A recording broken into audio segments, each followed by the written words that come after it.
G'day there guys, I hope that whatever bad things happen this year, at least they're funny. This is Markee, and welcome back to another episode of r/Am I the A-hole. I hope you enjoy today's episode, tell me what you think about it down in the comments, and with that said, sit back, relax, and enjoy the show. Posted by user, Killjoy Kills Joy. Titled, Would I be the a-hole if I don't go on a second date with a larger lady because she doesn't match her Tinder pics? I'll try to keep this short. I'm on Tinder and I see a cute chick, so I swipe right. In two of her pictures, it's clear she has a twin. Cool. Not identical, but close enough. They were both above the shoulder shots. We start talking and she's ramping up to be perfect. You know how crushes are, yada yada. This last weekend we had our first date. I get there early and wait for her outside, and she shows up much larger than in her pictures. But she's still cute, and I'm not a picky man. Plus, TMI, dad ass. I figured that the pictures she'd used were from last year and that's fine. Not all my pics are recent either, and I just threw up my best. The date was actually awesome. The crush is still strong, even as I'm typing it, but I was suspicious, alright? That whole twin thing was a weird red, yellow flag, especially how she talked about her sis. Nothing bad, just dismissive? I don't know how to describe it. Anyway, so I check Facebook and the pictures she had used were from her sister's profile. Not fully public, but one was her profile pic and another was one visible on there, so I'm guessing the rest are hers too. And I'm not sure how to feel now. On one hand, I like her. On the other hand, she's using her sister's pics to get dates, and that's weird? But they're twins, so she legit would look just like her sis if she lost a bit of weight. So it's not really lying. And I get why she did it. We all got flaws we want to pretend aren't there, but I asked my coworkers their opinion, and it's divided as hell. One lad said that I was fat-shaming and lacking empathy. So, since I found this sub recently, I figured I'd ask here. Would I be the a-hole for cancelling our second date because her pictures don't match? I'd say no. I don't believe in catfishing. I feel like that's a really bad thing to do. I feel like if the sister knows that she's catfishing with her pictures, that's gonna be, even worse. If she does know, that's bad. If she doesn't and she finds out, I can't imagine what the reaction is gonna be like. This woman knows that she's catfishing just to get her chances up further. I can see the thought process, but I don't agree with it. It's unfortunate that physical attraction matters so much in this day and age and world, but it is what it is, and you shouldn't lie about yourself. It's just going to set yourself up for failure. So really, I don't think that you're the a-hole for cancelling your second date because the pictures don't match. I would do the same. Update. I ended up texting her after work. Hey, I went to add you on Facebook and your sister's profile popped up. What's going on? With a screenshot of her sister's profile, since she had used her sister's profile pic on Tinder. And she blocked me, without explaining anything. So I guess that decides that. Thanks everyone for your judgment and advice. I'm pretty bummed now, but I picked up a six-pack, so I'll be better soon. Not the a-hole. You are under no obligation to go on a second date, period. Plus, she lied and hid it. So don't fall into that type of relationship where it's already based off lies. Good luck. Not the a-hole.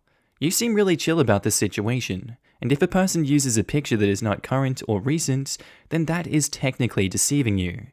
You seem to not actually care that she's overweight, but that she used her sister's current picture instead of her own.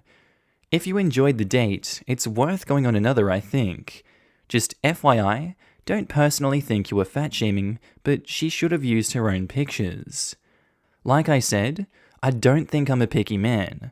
There's definitely a weight threshold that I wouldn't date. I'm talking extremes, but I'm still attracted to her. I just wish she hadn't hid it.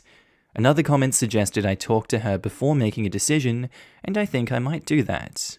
I don't know. You kind of have to feel out that situation. I wouldn't bring it up abruptly, but it's kinda hard to ease into that. Maybe saying something along the lines of how you do find her attractive, and it doesn't change how you feel, but you're just wondering why she used her twin's picture. I brought it up abruptly. I'm not a smart man. Don't beat yourself up about how you brought this up. Forthright was the best approach, since she's already shown she has the capacity to be dishonest. At least now she might learn that stealing her sister's photos is creepy, and that she might get called out on it. She knows it was a wrong thing to do, or she wouldn't have ended all contact so abruptly. She's not showing the traits you should really be looking for in a partner right away. Her honesty and communication skills are both lacking. Not to mention her insecurity is clearly a huge red flag for a healthy relationship. Dating isn't a charity event. You don't have to give everyone an equal chance. I think this shows shady behavior. She's lying, and that's not a good trait to show on a first impression. Not the a-hole. Agreed. I like this comment a lot. Dating isn't a charity event. In no way should you feel obligated at all to go on another date. Also, liars suck, so there's that. Update if I don't go on a second date with a larger lady because she doesn't match her Tinder pics. Hey again everyone, I finally have answers. I never gave fake names to anyone, so my date is now Alice and her sister is Gabby. On Saturday, I got a Facebook message from Gabby. It boiled down to, "This is stupid, will you meet Alice so she can properly explain?" I tried to get an explanation straight from her, but she refused, and so on Sunday, I go to a coffee shop to figure out what the hell is going on. She was cute, my crush was strong, but I managed to sit down with a decent poker face. She pretty much burst into tears the moment I arrived. Lots of sorries until she pulled herself together, and I really nearly bolted because I felt so awkward. Gabby was the one to suggest Alice use her pictures. Alice showed me her phone, and it was a picture of her from a few months ago, and she swiped through, and there were more pictures. Ones she said she was going to put on Tinder. All of herself, and she was bigger. I feel really fudging dumb. Still, Alice has been losing weight over this last year. Down over 100 pounds, and didn't have any flattering pictures because she's continuing her diet and shedding weight off, and her sister didn't know how to portray that on Tinder without scaring everyone off. So that's why Gabby suggested she use her pics, because they believe Alice will look like her soon. Though she probably has several months to go before she's close if I'm being honest, not that I care. Never did, just thought I was being lied to. When I sent the screenshot, she panicked and blocked me out of embarrassment and shame. And it took a talking from her sister to meet me and come clean. I'm the first guy she's gone on a date with that wanted a second date, so... Sucks to be all those other guys, I guess, because I'm taking her out this weekend again. I'm gonna be cautious moving forward, because that was a crap ton of drama for a first date. But I don't know. Maybe I'm being dumb? She's real sweet, and we share the same hobbies, and she's even pretty when she cries, and my pa always told me that's how you know you're in it for the long haul, and holy hell I need to calm my crush down. This feels like high school again. And that's just that. Just wanted to clear up the catfish fiasco since I got a good many comments and PMs. Thanks again for helping me set my head on straight. This, slams the table, is very adorable. I agree. Hands down, I hope he and she are doing okay and get to be happy with their body and with a partner, be it themselves or some other partner. Good on you, my dude. To err is human. I'm glad you were able to look past this and give it a second go. Me too. I'm really fudging excited, man. It's a tough thing she's doing and she panicked. She came clean and she reached out. Give it a whirl and see if it's a match. No a-holes here. I wish you both all the luck in life and love. During her apology, Alice echoed what some of the original comments said about starting out on a lie and how that's crappy. And that really struck out as heartfelt. She made legit zero excuses for the catfish, just explained what happened and let me decide how I wanted to proceed. Like, that was respectable AF.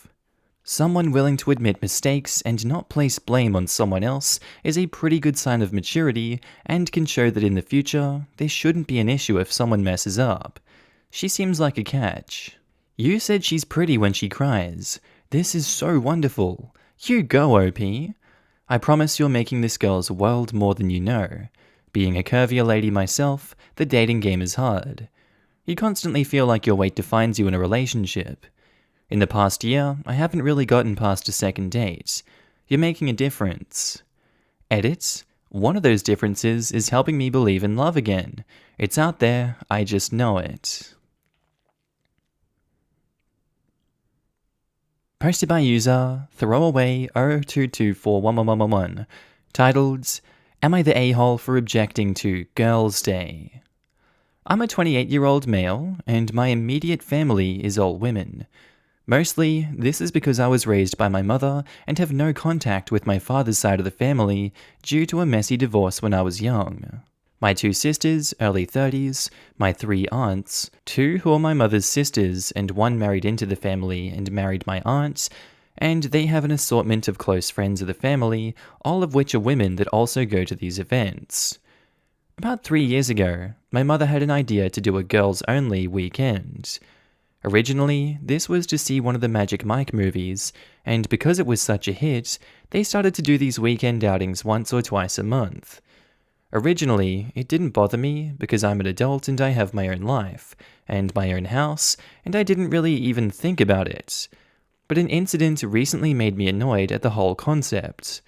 My aunt's birthday was in January, and normally we go to her favorite restaurant for her birthday, which also incidentally is my favorite restaurant.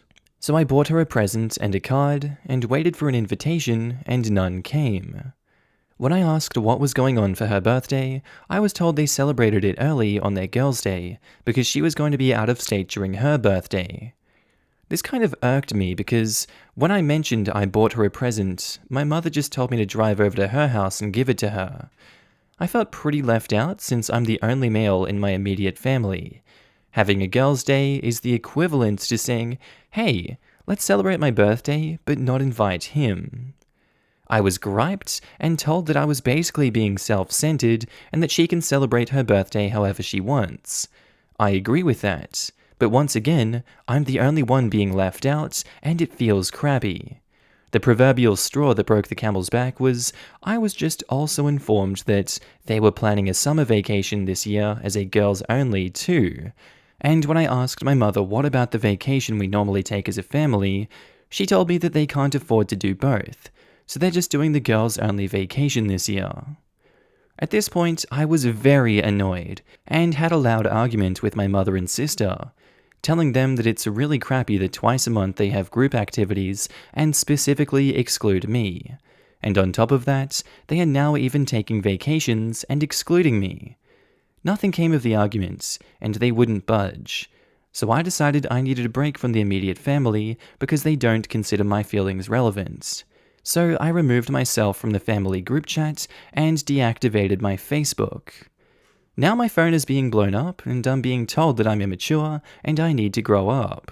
I responded that a lot of grown people don't see much of their family at all, and I'm just going to follow that example. Am I the a-hole here? If there were more men in the immediate family, obviously this would be an easy judgment. But if it's literally just them going together on events without you, and that's the premise of the girls' day, then that kind of sucks with them. I imagine it's a girls' day because they don't take their partners or their husbands with them, so I feel like, it makes sense they all want to go together, but they're having too much fun with it. And now they're doing a holiday, and they're replacing a family holiday with a girls' holiday. Kind of feels hard to come to grips with. I can see why you're feeling miffed about that. I would be miffed too. That really sucks. Being left out sucks. It really hurts. And obviously they don't know what being left out feels like, because they're not the ones being left out, so they don't have a problem with it. So I'd say you're not the a-hole in this situation. Not the a-hole. If you're the only male in the family, it almost seems as though they're having a day without OP and framing it as a girls' day. Not cool. I don't think he has to be the only male in the family for them to be a-holes. Limiting activities by gender is occasionally fine, but the frequency they're doing it at is rude. Especially since the family vacation this year is women only too. He could be one of 5 men excluded at this rate, and he would still have a right to be upset and feel excluded. I disagree, because then he and the other 4 men could plan something to do together as a group while the women are on vacation. It would still be a bit weird that they insist on segregating themselves like that, but I think leaving him all alone is much worse. I just personally think segregating a family by gender all the time is really rude. I have a large family, and it's occasionally fun to do a girls' weekend. However, I couldn't imagine excluding my brothers and male cousins for every activity except major holidays. It would be sexist and rude. There was another thread about a girl who was upset her male family members always planned boys-only trips and never planned fun adventure trips for everyone. She had a lot of female relatives to spend time with, but the judgment was still not the a-hole. I think OP is not the a-hole either way. I just think that this wouldn't be as rude if they weren't singling him out. Not the a-hole. Maybe if you weren't the only male in the family, I could see their position. But like you said, it feels like you're personally being excluded. The vacation really crosses the line. It makes me wonder about your relationship with them. Have you been close prior to all this, and this girls' day thing just got out of control? Or have there been conflicts before, and they are handling it immaturely? Yelling at them won't change their minds, and to be honest, I'm not sure what will. But try to be calm and responsibly explain how they are making you feel, and why logically there is no need to have a girls-only vacation, or birthday celebrations, when that just means excluding you. I'm not totally against them doing their girls' day sometimes, but it doesn't seem like they are taking you into account at all. And OP says, I'm very conflict-free and low-maintenance as a person in general. My mother and sister always tell me that if I get any more laid back, I'll be laying down. This argument with them was actually extremely out of character. My sisters and mother, on the other hand, always have drama with each other. And despite their drama, they always seem to patch it up and still do things together. I feel like the only person who isn't causing drama is me, and I'm also the only person not invited. I'm not sure if I explained correctly, but these events happen multiple times a month, and at this point, the only time I'm ever included in celebrations in events is holidays. Also, in regards to if we are close, I feel like we're about as close as is normal. I wouldn't say I confide in my mother or sister greatly, mostly because they are kind of gossips, and if you tell one, suddenly the whole family will be discussing your issues. I don't think I've done anything to cause issues, but I'll think about it and see if I can remember anything. So then they think you are a pushover. Anyways, you're not the a-hole. What kind of family isolates one member like that? The funny thing is, I got a significant raise in the last few years, and I make a good deal more money than my mum and sister due to my profession having high earning potential. I was going to pay for the beach rental this year as a treat. If I'm not invited, I'm definitely not paying. I guess I'll find somewhere I want to go and see if one of my buddies wants to come along. Watch how fast you get invited if you tell them you were planning on paying. Update: Am I the a-hole for objecting to Girls' Day? This last month has been kind of wild for me, so I haven't had an opportunity to update this until now. So the descriptions of my family and my family situation in this thread was specific enough that one of my family members found out about it and confronted me. Due to the fact that I had deactivated my Facebook and was only receiving text messages, I didn't realize what was happening before I was ambushed by it. My sister, oldest, confronted me about it and asked if it was me who made the thread, and I confirmed that it was. And she insisted I was being crappy for airing the family's laundry like that. I responded that I in no way did that, as I was speaking very generally and never identified who my family was. This spread to my family, and now the thread was shared on Facebook and everyone was shown. I was invited to a family meeting, we never have those, where I was sat in front of a firing squad of angry women who told me that what I did was wrong and demanded an apology. They said that I knew they weren't excluding me, and because I gave everyone that impression, I owed them an apology. I replied that I absolutely did not know they were not excluding me, and included examples of things they did, such as the birthday dinner, going to an amusement park, and going to a baseball game.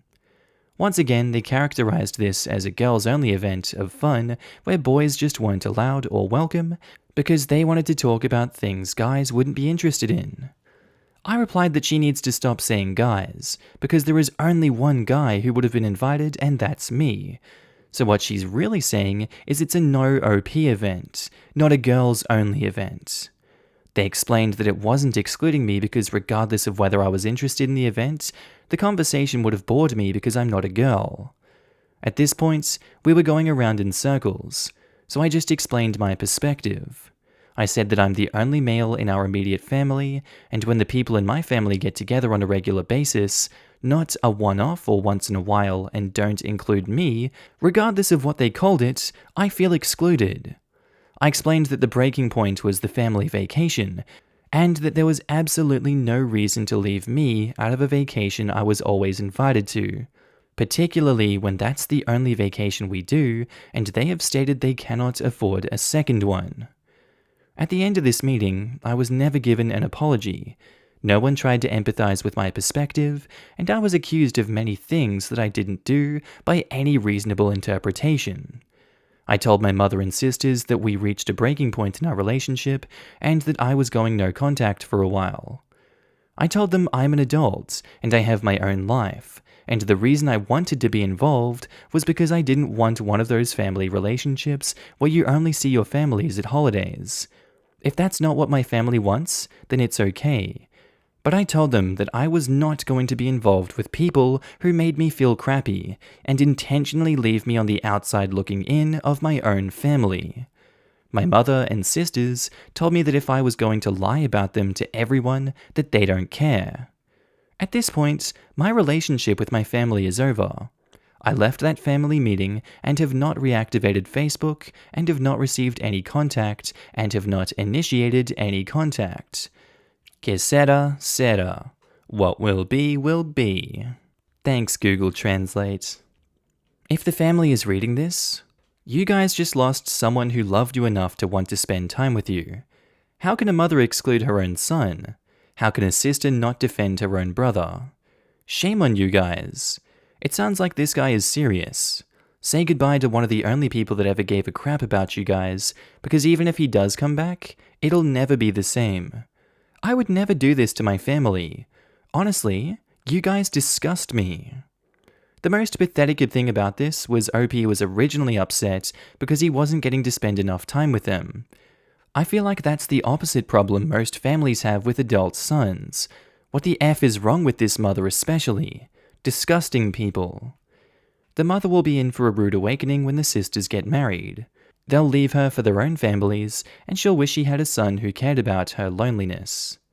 They won't get married. I hope they don't get married because they're bad people. Not the a-hole, and thanks for the update, OP. Sorry it ended so badly for you, but it's probably best instead of things remaining toxic for years, whilst everyone pretends it's okay because family. Not the a-hole for sure. I really hope OP told them that he had been planning to pay for the vacation. And if any family members are reading this, you should know that you are horrible people. But if you think OP is lying, then you should make your own post and tell your side. I'm hijacking this comment for a sec to say that I have absolutely no idea how OP's family saw OP's post and didn't realize they were totally in the wrong, especially when there were nearly 1,000 comments telling OP that his family sucks. To me, this either says that OP is really stretching the truth.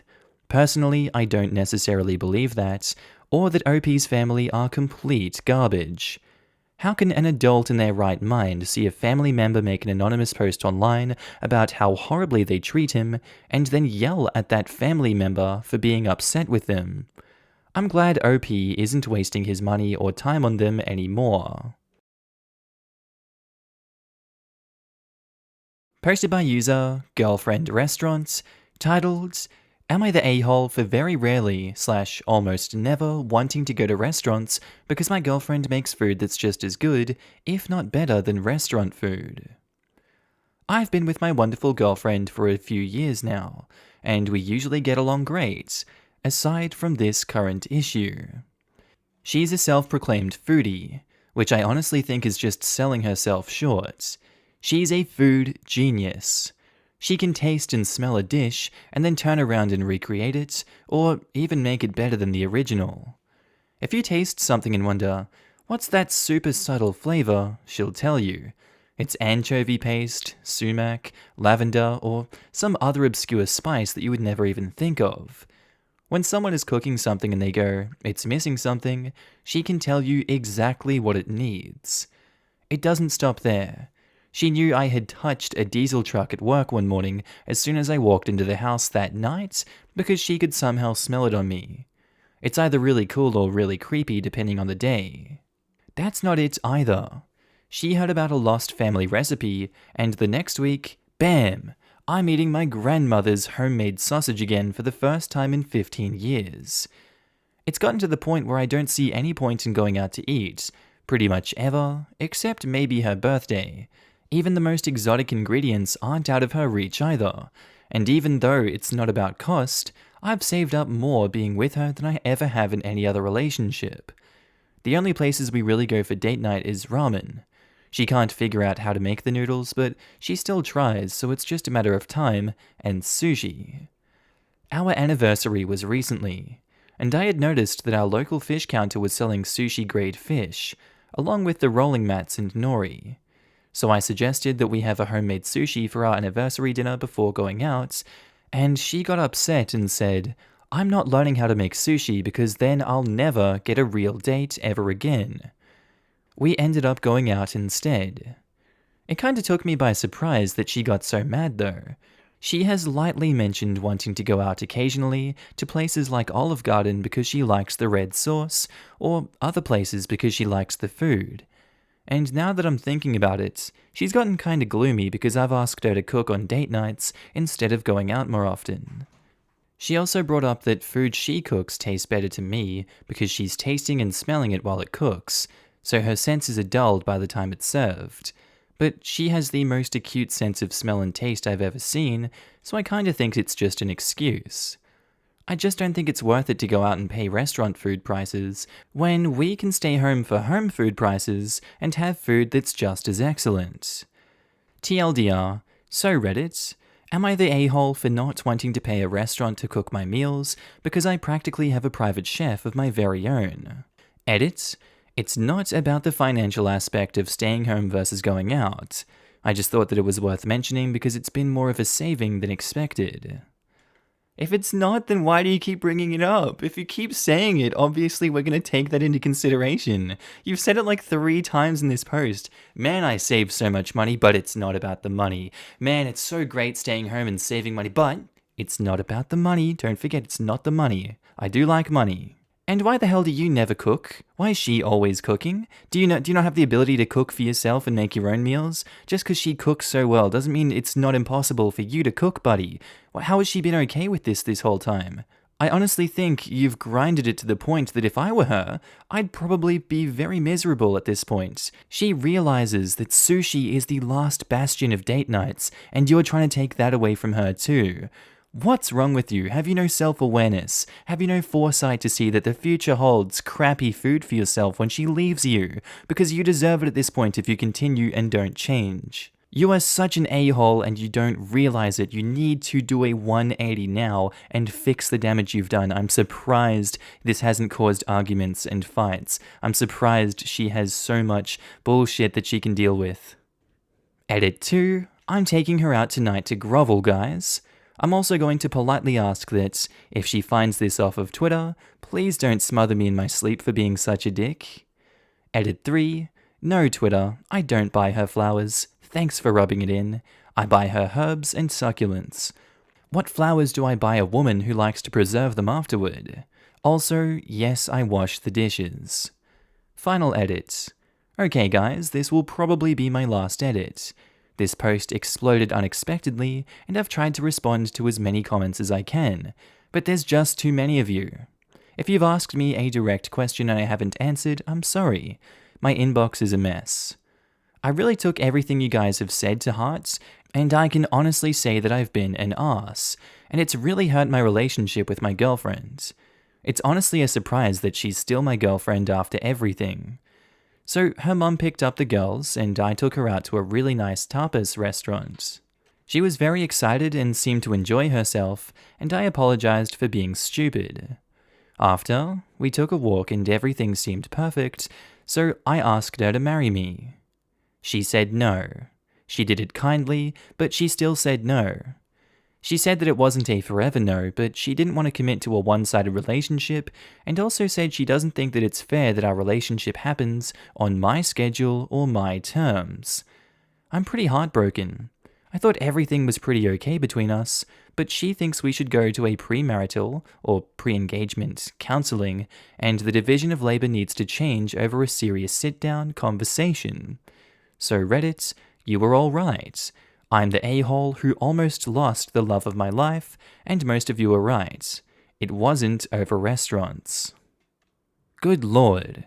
Completely you're the a-hole. Read the last line, dude. You said you have your own private chef. Do you think your wife wants to cook every single night for you? Hell no.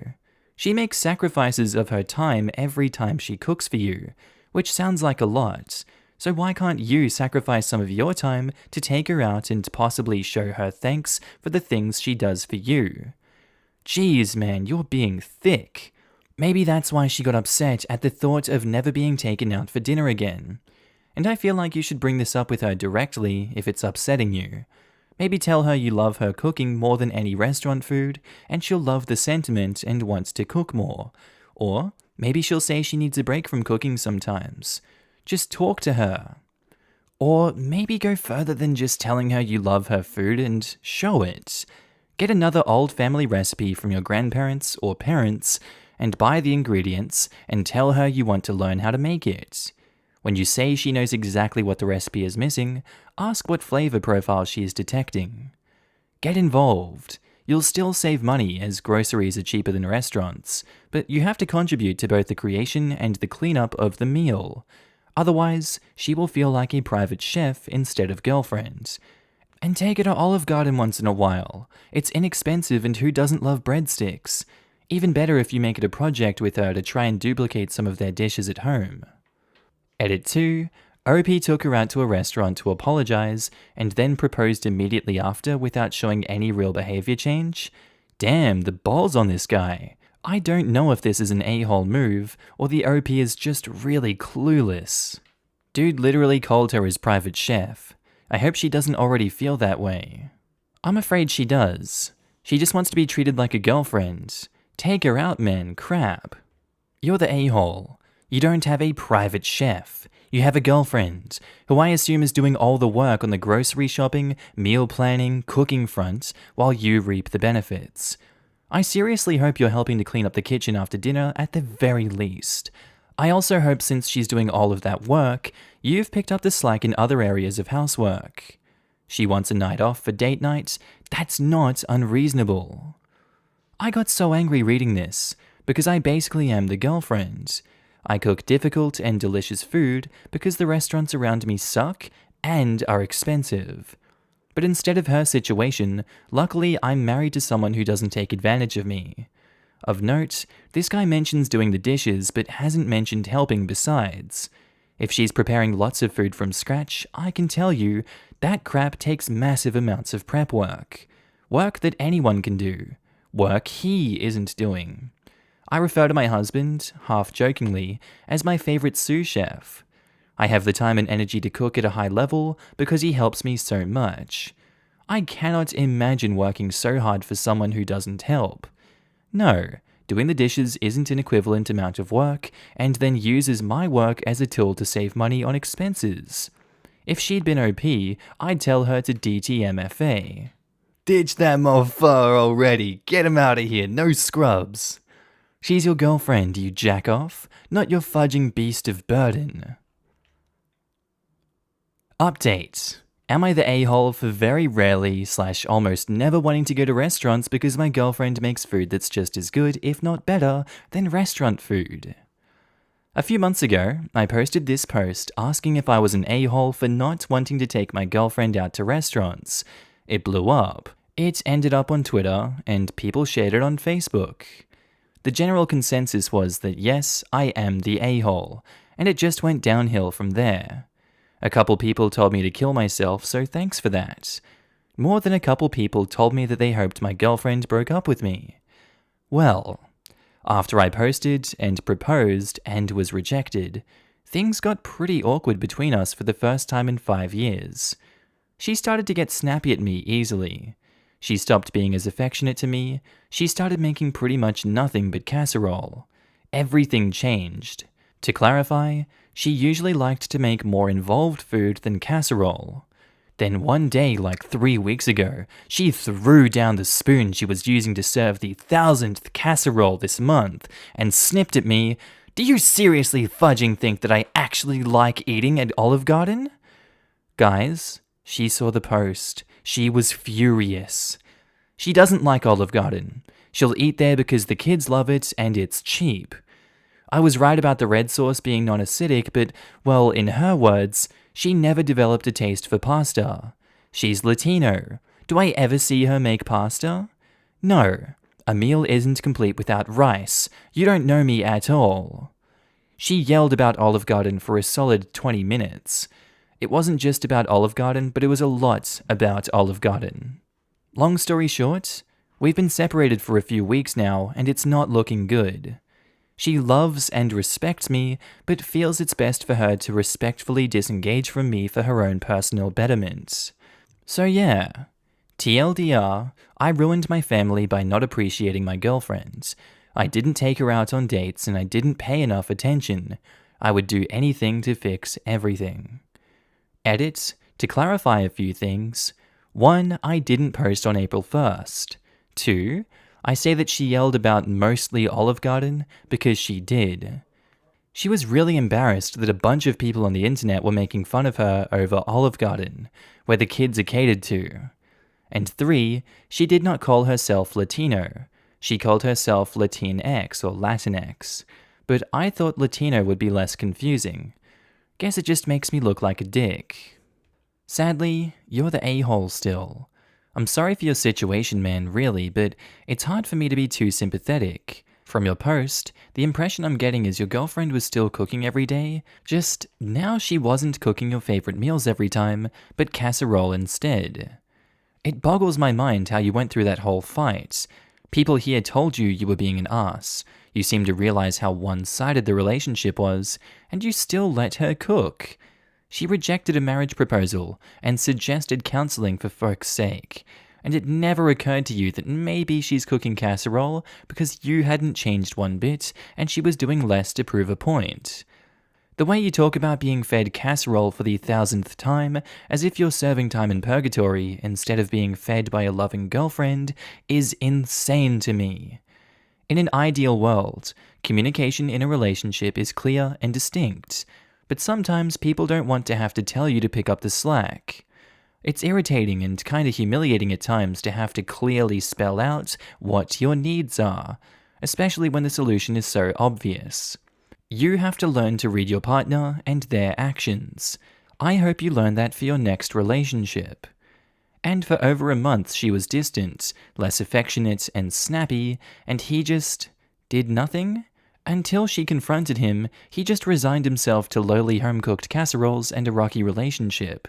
Like, dude, the one thing you had to do was step up to the bare fudging minimum, and you couldn't do it. One thing I didn't realize from the first post as I hadn't seen in the final update is that they apparently have kids as well. Not that we need any more reasons to be unsympathetic, but this makes things even worse. I just hoped and assumed that OP was a young adult without kids because of the immaturity. I really hope this post isn't real for the sake of everyone involved. The casserole part is just too ridiculous, lol. If they have kids, it's worse. She's cooking for 3 to 4 plus people every day, multiple meals. But he's like, I do the dishes though. Sounds like the fact you loved her cooking means that you were ignoring that she might have wanted to be treated once in a while. It sucks, but that's what happens when you take someone for granted. You're the a-hole. This happened to my wife and I when we moved to a new country. The restaurants kind of sucked and I'm a good cook, so we usually ate at home. But that meant she got what she wanted, meal-wise, but I did not. We had to agree to start going out 1 to 2 times a month. Posted by user Secretive GF and Sis, titled, Am I the a-hole for not telling my boyfriend I knew his sister was planning on losing her virginity? Boyfriend and I have been together for 4 years. He knows my account, so I needed to make a throwaway for this. His sister is 17, I am 24, and boyfriend is 27. His sister came to me recently asking for advice when losing virginity and a couple other things, and she made it really clear she was planning on losing it with her current boyfriend. I gave her all the best advice I could and told her to make sure to be safe, etc. I went with her to the doctor to get her on birth control, but also made sure to tell her to use a condom for the first few times just in case. Don't want any extra worries on her mind. A couple days later, she sends me a text saying it went really well, but was very vague about it all, which I'm glad about. It's her personal life at the end of the day. I told her I was happy for her, and that's it. The messages were very vague in terms of the actual experience, but you can definitely tell what she was talking about, as she said she used a condom plus a whole lot of lube. Boyfriend found the messages on my phone and is livid. He's been so angry at me, saying his sister's life is none of my concern, and I should have put a stop to it and not encouraged it. He's not overly protective of his sister, but I can understand the worries as the eldest brother. I tried to calm him, but he's very upset with me, saying I allowed his younger sister to have sex when I shouldn't have. He went on a tangent about her being way too young, and in my opinion she isn't. I also can't dictate what she does and doesn't do, but he won't listen to me, and talking about how I am such a bad influence for helping her. Reddit, am I the a-hole in this situation or not? Truthfully, I just wanted to help her out, but now I'm second-guessing myself. No, it's her body, she came to you for advice because she needed it, you gave her advice. How the hell can he dictate her sex life and tell you that you have to dictate her sex life as well? Legitimately toxic, abusive male vibes coming off there. And that's not just the stereotypical, toxic masculinity bullcrap. No, that's real, that's actual toxic abuse right there. That's someone you want to be scared of. If I was the younger sister, I would be scared of that brother. He's not looking out for my best interests. He's looking at controlling me and what I do and who I can have sex with and when I can have sex, and I'm not allowed to have freedoms in that world. That's not a world I want to be part of. Jesus, I can see why she would probably never go to him for advice. That's just, no, that's no. OP, not the a-hole. Edit, wow, thanks guys. I'm really appreciating all the support. It's nice to read. I'll be having a conversation with boyfriend soon if he doesn't pipe down. Not the a-hole. His sister's reproductive decisions are not his business. You did right. I think she did well in helping her, to be honest. Even going to the doctor and stuff. I'm sure his sister is glad to have someone she can talk to about this. Absolutely. 2 options. She gets someone's help, or she kinda wings it, which obviously has the bigger chance of catastrophic events attached to it. Exactly. When I was 17, my best friend who lived next door came over to talk to my mum about birth control because she was planning on losing her virginity to her boyfriend. Her own mum had kind of fearmongered her about what could happen if she lost her virginity as a teenager, and she knew her mum wouldn't help her in finding birth control. My mum is a physician and was able to talk to my friend about her options concerning birth control. While my friend did eventually end things with the guy she lost her virginity to, I know my friend had no regrets about it, not even one letter, and was very grateful she had someone to go to for information concerning protection for safe sex.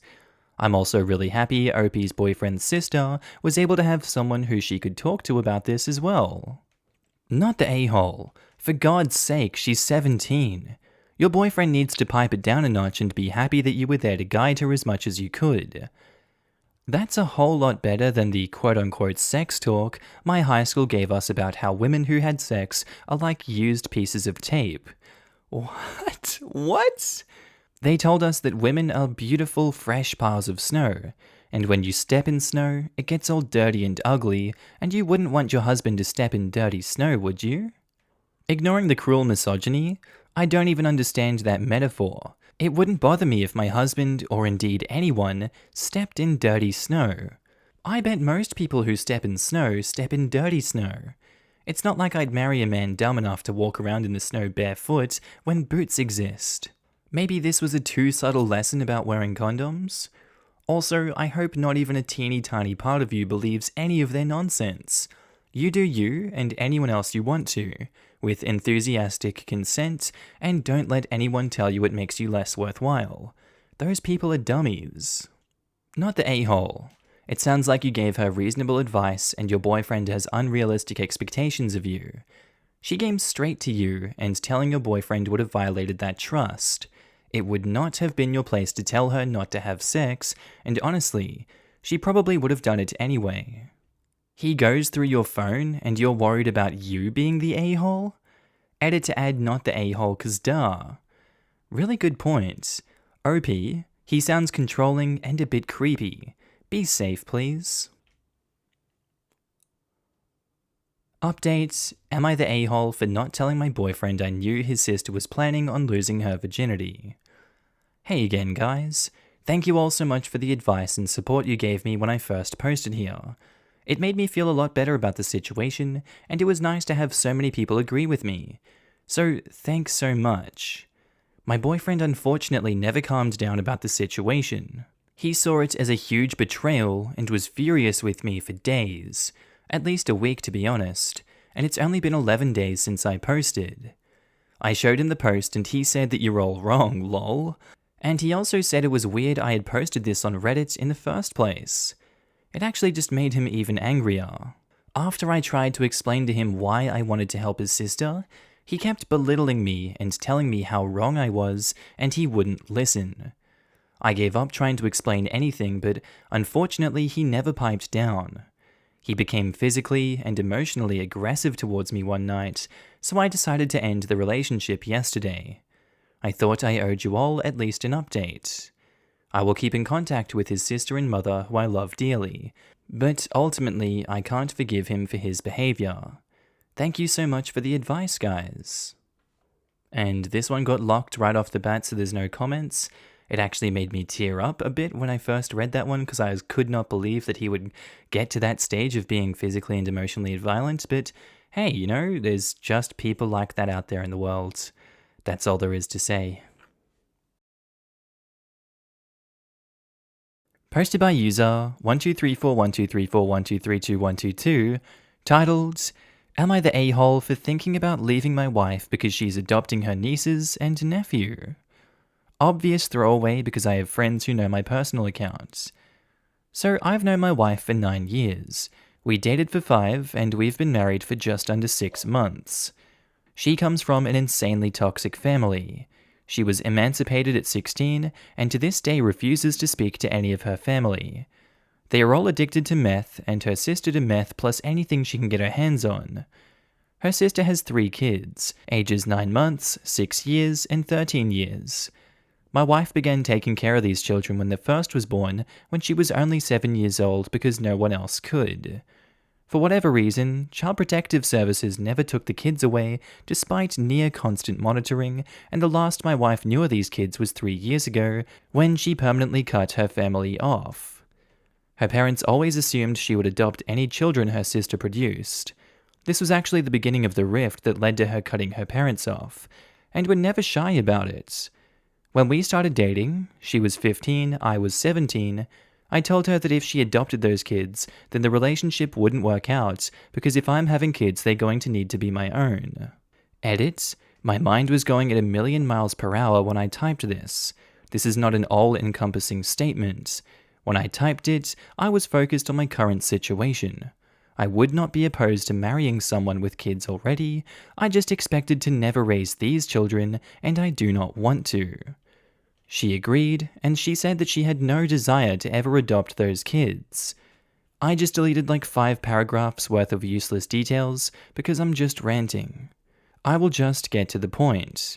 So, out of the blue last week, she tells me that she feels guilty about leaving the children behind, and she's planning on reaching out to her sister to formally adopt them. I told her hell no. I made it clear very early on that I do not want to raise those kids. She told me that she assumed I would quote-unquote grow out of it and accept them. We argued, and have been arguing over and over for days now about her decision. She has since reached out to her sister and has started the process of adopting the children. The oldest girl is pregnant, the middle child is a decent kid, and the youngest one only got out of prenatal ICU 5 months ago due to the mother's incessant abuse of drugs during pregnancy. I am 22, she is 20. I think even if I wanted to adopt these kids, I would still want to say no due to our age and financial situation. She works at a makeup store, I work at a grocery store for frick's sake. I haven't straight up told her that I'm planning on leaving yet, but I've already told my parents that if she doesn't stop, then that is my plan. Am I the a-hole here? Honestly, I can't blame you for not wanting to raise a pregnant 13-year-old, a 6-year-old, and then a baby that's just come out of prenatal care because of the damage done to it. That's not a situation that anyone, really at 22, should be in or should want to put themselves in. If she at 20 wants to do that, Godspeed to her, that's her family, that's what she wants to do. But I don't think you're an a-hole if you don't want to do it. I think a lot of people will judge you for not wanting to step up and do it, but I also think a lot of people would say, I can't blame you for not wanting to do that. This is a really difficult situation, and Jesus, it is really messed up. Drugs, at least meth and heroin, are going to ruin your life, like it has with these ones, so not the a-hole. Not the a-hole. Your wife's story is shockingly similar to my wife's, aside from the going through with the adoption. I also made it clear early on that I didn't want her to adopt her sister's kids, and it would not work out in the end if she did. She agreed with me, and that was that. Your wife saying that she thought you'd grow out of it is a huge dick move, and so is going forward with the adoption without even letting you know beforehand. Absolutely not the a-hole. That kind of was the tipping point for me when it came to thinking about divorce. She essentially decided my life's course for me and just assumed that I would be okay with it. It made me so mad when she said that, and I just wanted some other perspectives, you know? She cut off her parents because they decided her life for her. She turns around and immediately does the same to you. Edit, thanks for the precious metals. Don't light yourself on fire to keep someone else warm. I read this on a different relationship question, and it resonated with me. This is an irony I didn't think of. I actually think I might bring this up when I talk to her. No a-holes here. You cannot expect her to leave those poor kids in that situation, and if you do manage to talk her into not adopting them and something happens to one of those kids, she will resent you for it. Talking her out of it would be the wrong thing to do. You may need to just respectfully bow out, not her fault or yours. You just want different things from life. I really appreciate your response. I think that's what I have to do as well. Good luck. It's a tough one.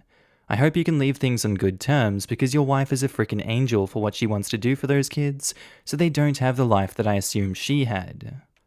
I understand her wants to rescue the kids, but she makes $9 an hour working at Ulta 30 hours a week. I don't think she's thinking this through. To be fair, if she adopts 3 kids, soon to be 4, there will be a whole host of government services available to her. Food stamps, subsidized housing, healthcare for the kids, etc. And thank God, because this is exactly the sort of situation that deserves all the help possible. I just wanted to add that perspective. She really needs to talk to a lawyer. She might be better off accepting legal guardianship rather than formally adopting them. In the former situation, they'd still technically be wards of the state and eligible for assistance that they may not get if formally adopted. At the very least, it makes them eligible for that state assistance even if the wife's financial situation improves. Guardianship comes with some downsides, as it can be challenged if the mom decides she wants her kids back or wants to threaten that to get something she wants. But it may make it easier to get the kind of resources these kids probably need, and the oldest one definitely sounds like she needs mental health care. No a-holes here. Everyone has their limit to things. You would not be comfortable with her doing that, and that's always been how you felt. She also clearly cares about them, and it's what she wants. I think you should talk and try to find a solution before thinking divorce, though. I don't know if there is a solution. It seems pretty black and white to me. She's adamant that she's going to raise those kids, and I'm adamant that I'm not going to. I haven't told her about my plans to split yet, and that's the main reason I made this post. I just want some other opinions before going through that big of a step, you know? Maybe she'll change her mind when I tell her about divorce. Maybe she won't. I guess I'll just have to see. It's not like I don't love her. Like, I can't imagine life without her. And before last week, I would have told anyone that we have the perfect relationship. I just don't want my life's purpose to be raising her methy sister's kids. Update: am I the a-hole for thinking about leaving my wife because she is adopting her nieces and nephew? So, it's been a couple of weeks since my last post. I got so many messages for an update that I figured I may as well let everyone know what's happened. I talked with my wife that night about my plans and about what she was doing. A commenter pointed out the irony of her cutting off her parents for determining her life while she was doing the same to me. I pointed this out to her, and she became angry, telling me that it wasn't the same thing. We argued about this for a while before dropping it and addressing other issues. We argued about 2-ish hours, and then decided to drop it for the night and talk about it again when we weren't so fired up. I could go on and on about the conversations we had the next day, but eventually we both mutually decided it would be best if we separated for the time being. At that point, I was unable to get her to stop pursuing the kids, and I had made it clear at the beginning of the relationship that it wasn't going to work out. I moved back in with my parents, and we both have been looking for someone to take over our apartment lease. If this was the end of the story, I honestly wouldn't have made an update. On Thursday, she called me while I was at work and left a voicemail that I couldn't comprehend other than just crying noises. Instead of calling back, I went to the apartment to talk to her. When I got there, she broke down and said that she didn't know what to do. She informed me that she had continued to talk to her sister and parents, and instead of being happy for the kids, they are actively guilting her for not doing this sooner.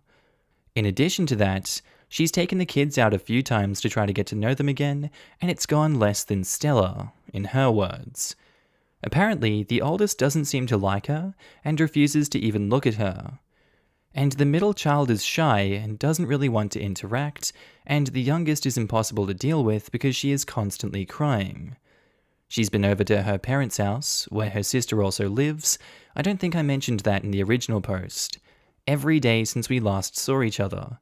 And she tells me that every day she goes over there, she feels worse and worse.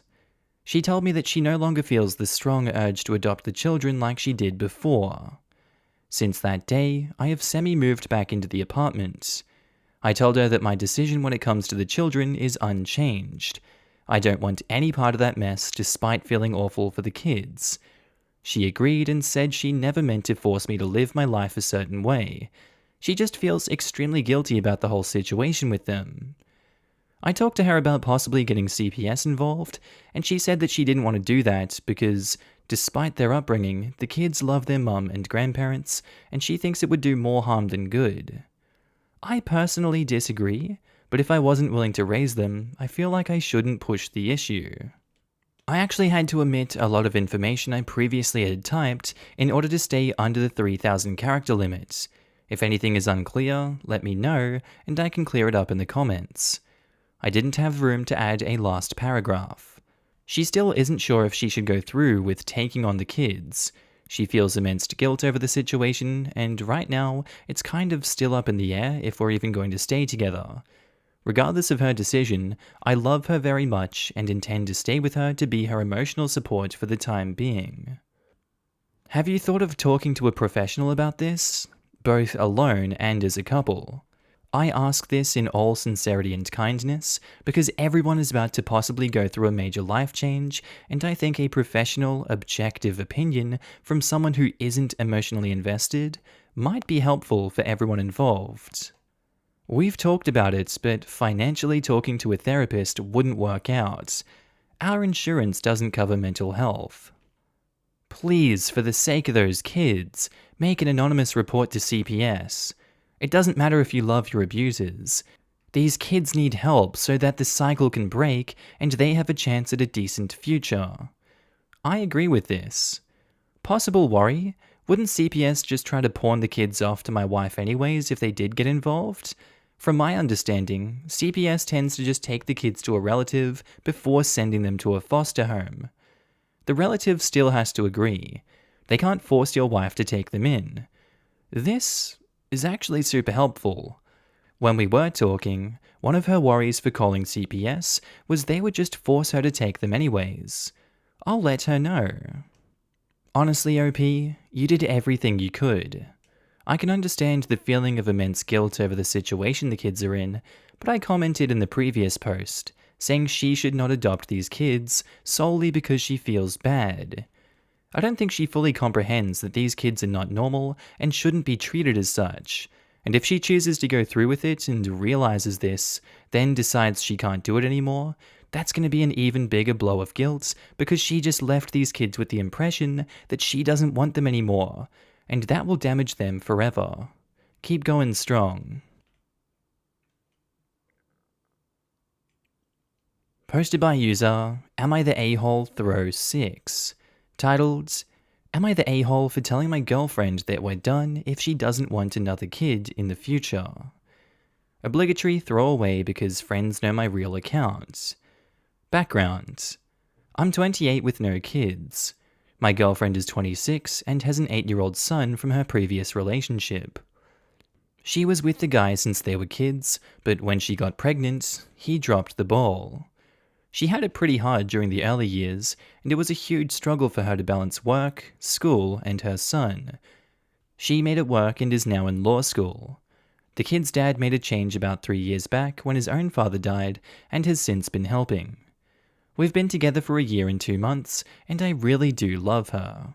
However, when we first got together, she did mention that she doesn't see herself having other kids because it was incredibly hard. She values her time alone when her kid is away, and she wants to travel with her son, being that he's bigger now. Also that she has a school-age kid and doesn't want to start over with an infant. We were too early for me to complain about it or to try and change her mind. It wasn't brought up again for some time. Fast forward to last night.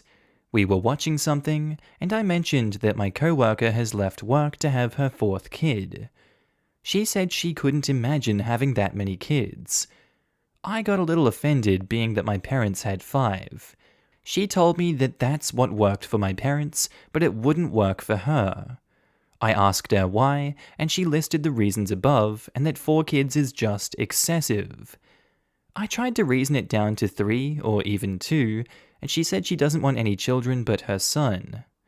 The way I see it, the only reason it was so hard was because of her age when she first had him. My logic is that any future children we produce will be secure, and she won't be alone or have to struggle. For background, I have 4 siblings, while she has 1 sister who lives in another state. She doesn't understand how important siblings are. I told her if she's unwilling to have even 1 child for me in the future, then we're done. She agreed and said we're done then, and I'm incredibly hurt. This is a hill she's willing to die on, I don't blame her. She's super smart, yup, but so hard-headed. No matter what I said all night, she wouldn't hear it or budge her views at all. I'm hurt because I made the empty threat, and she very easily went through with it. I'm not feeling valued at all. I love this woman, and the thought of us having an expiration date kills me. I want to marry her and have kids with her, and she's just uninterested. She also said I was being an a-hole for not taking her experiences into account when I totally am. I acknowledge how hard it was for her, which is why I think she would have a totally different experience if she tried again. She's not 18 anymore, and will have me by her side. I want her back, but don't know what to say. She seemed very certain when she agreed to the breakup. Please tell me, am I the a-hole? How is she perfect for you? How is she the one for you if there's this gaping hole in your relationship, which is a hill that a lot of people would be more than happy to die on? They'd be more than happy not to have more kids than they have.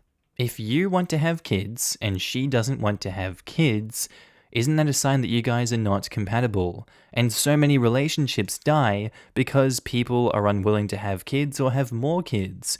And you shouldn't have kids to save a relationship. That's an absolute no, no, no, no, no. This isn't me giving advice on what to do at all. This is me just pointing out facts. So I would say you're the a-hole for these views, and you do you, but I personally don't see that relationship lasting. You're the a-hole. Considering she told you this pretty much from day one, you are also an a-hole for making an empty ultimatum about it, and then whining about how she called your bluff. You complain about not feeling valued when you aren't listening to her or valuing her input at all. You're making me sound like a crapbag, but I understand. Now I'm just bloody sad. I regret me making a huge deal out of it, but clearly it needed to come up again. To be fair, you are. This is a special kind of emotional blackmail, man. You tried to manipulate a woman, who clearly is opposed to the idea, into having kids for you. Perhaps it's a good thing, the breakup, because you get to search for someone who actually wants kids, and she gets to be free of someone who doesn't value her desires and feelings. You. Posts on Am I the A-hole? Someone says, you're an a-hole. Now you're like, now I'm sad. Why are you trying to make me sound like a crapbag? Ugh. Trying to emotionally blackmail your partner into having your kids is really screwed up. You're the a-hole. Jesus. If someone doesn't want kids, you can't make them. The sibling thing isn't really an argument at the moment. You are looking at a 10-year gap, and it's very rare to get a sibling relationship with that kind of gap. As you say, this is her hill to die on. You have to decide what to do with that. She's not changing her mind anytime soon. Also, don't make empty threats. It comes off as super manipulative. Good point about the age gap. I'm 7 years older than my brother, and we definitely had a more antagonistic relationship where I resented having to be in charge of him and not being able to really enjoy playing together. No doubt, OP would bring up that age gap and try to convince her, if she agreed to have a child with him, to give their child a sibling because she has no idea how important siblings are, and probably throw a divorce tantrum. Yes, you're the a-hole. Wanting kids and that being non-negotiable is okay, but you know how she felt at the start, and you decided her reasoning wasn't good enough for you. You tried to leverage your relationship against her will, and when it didn't work, you got mad. Of course you're the a-hole. I think you should break up, obviously. I know I was wrong for bluffing the breakup. I just felt backed into a corner. I always assumed she would change her mind eventually once her kid got older and would want a baby again. I was wrong, and now I feel she wouldn't want me back even if I apologized. She said I should have as many children as I want. Obviously, not with her though. Update. Am I the a-hole for telling my girlfriend we're done if she doesn't want more kids in the future? Well, it's been about 3 weeks since my post and my breakup, and it took almost that full time to let it sink in what I've really done. I self-wallowed for some time and attempted to guilt-trip her and get my siblings to talk to her for me. What a mistake that was. She called and ripped me a new one worse than you guys did. She told me that she was thrilled we're not together, and that I'm manipulative and disgusting. That left me really shocked, and I had to review my behavior over the time that we had been together. I think over my life, I always had an idea that with enough perseverance, anyone's mind can be changed. I don't know where I got this from. I guess I thought it was a sign of being a strong person. Like, taking what you want from life, even when the chances are slim. It sounds stupid, because it is. I reread my post just now and cringed the whole way through. Even the language I used showed that she was right and I am manipulative. She's a human being and I didn't treat her with respect. I played with our relationship to get her to change her mind about something very important to her. I deserve what happened. I also have realized that our views on the relationship were a little different. She had never brought up marriage or anything, while it had crossed my mind almost daily, because I really was so enamored. So I probably looked insane going on about having 3 children. It sounds so stupid to me now. Among the things she said on the phone, one was that she found my lack of respect for her body and choices appalling. I wasn't asking her to be forgiven, but I wanted to express how much her and her son meant to me. And as most dumped people tend to do, I couldn't even give a crap about what I was tramping about in the first place. I miss going to the park with her and her son. Those days were nice and calm, and I didn't appreciate them. I let some fictional children and my bad habits ruin something good. I have a lot of self-reflecting to do, and while I'm still sad, I know now that her dumping me really was for the best. Thanks guys for being honest. TLDR, we didn't get back together and I'm the a-hole. Sounds like you've really grown as a person. It sucks for everyone involved, but these are pivotal moments in life that you can either choose to learn from or double down on. Props to you for choosing the former. I concur. Good for you, OP. A lot of times people do not actually take a look at their behavior and just let it roll off their back while telling themselves that it's the other person's fault. You didn't do that. You were taking accountability and are trying to change your behavior, and that deserves recognition. I hope you find someone that shares your life vision and goals and have a long and happy life with as many children as you both want. It's legitimately heartening to see people profoundly F up, but then recognize they've done so. Because for real, we've all been there. In my youth, I blew up more than one relationship sky high due to my own idiocy, and I'm grateful to have had the experience and learned my own faults from it. The only tragedies on this subreddit are the OPs who can't get it through their thick heads that they screwed up, and are thus doomed to repeat their mistakes. Honestly, I'm proud of her for sticking up for herself and having a go at you. I actually can't believe you tried guilt-tripping her after the advice you were given in the first post. Yikes, dude. But I also admire that you were reflecting on the whole situation and can see where you went wrong. I'm sure a lot of people would stick to their guns. At least you were trying to see things from her perspective, even though it took a bunch of people on the internet to convince you to do so. Please look at a woman's perspective. Childbirth is horrendously terrifying, changes and possibly ruins your body in so many ways, and often we have to sacrifice our careers, friendships, and hobbies. Making the decision to have a child is extremely difficult. She has thought long and hard about the decision, and if she says no, she means it. Take your next girlfriend's stance on children seriously. Also, not only is it a huge undertaking for a woman to have a child, it's pretty fudging irresponsible to be pumping out kids left and right anyways. Maybe OP should consider adopting if he needs kids that badly. The planet is screwed. We might be killed off by climate change and the catastrophes they will bring with. And OP is tramping about his girlfriend not being his personal baby machine? Needs to really think about his priorities here on this earth. We aren't here just to mindlessly breed. OP had the kids he wanted, and he lost it due to his massive fudging ego. Posted by user BodyPillow Big Fight, titled, Am I the a-hole for arguing with my wife over her preferring to sleep with a body pillow over me? So, my wife gave birth 8 months ago. During her pregnancy, she was having trouble sleeping, so I bought her a pregnancy body pillow that was a lot more comfortable for her. However, even after giving birth, she prefers sleeping with the body pillow rather than me. She just says she's used to it and finds it more comfortable to sleep with. Maybe I'm just being dramatic, but it feels like she just doesn't want to sleep with me. I'm often sleeping near the edge of the bed using a separate blanket, and I just feel a lot more lonely. I brought all this up with her, and she told me that I'm being more of a baby than our newborn with all of this, and to just deal with it. This led to a big fight where we were both yelling at each other. I don't think either of us said anything particularly hurtful, but it's not the norm in our relationship to raise our voices like we did and argue for as long as we did. Outside of this, our relationship is more or less fine.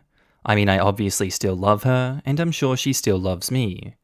Basically, am I the a-hole for starting an argument over something like this?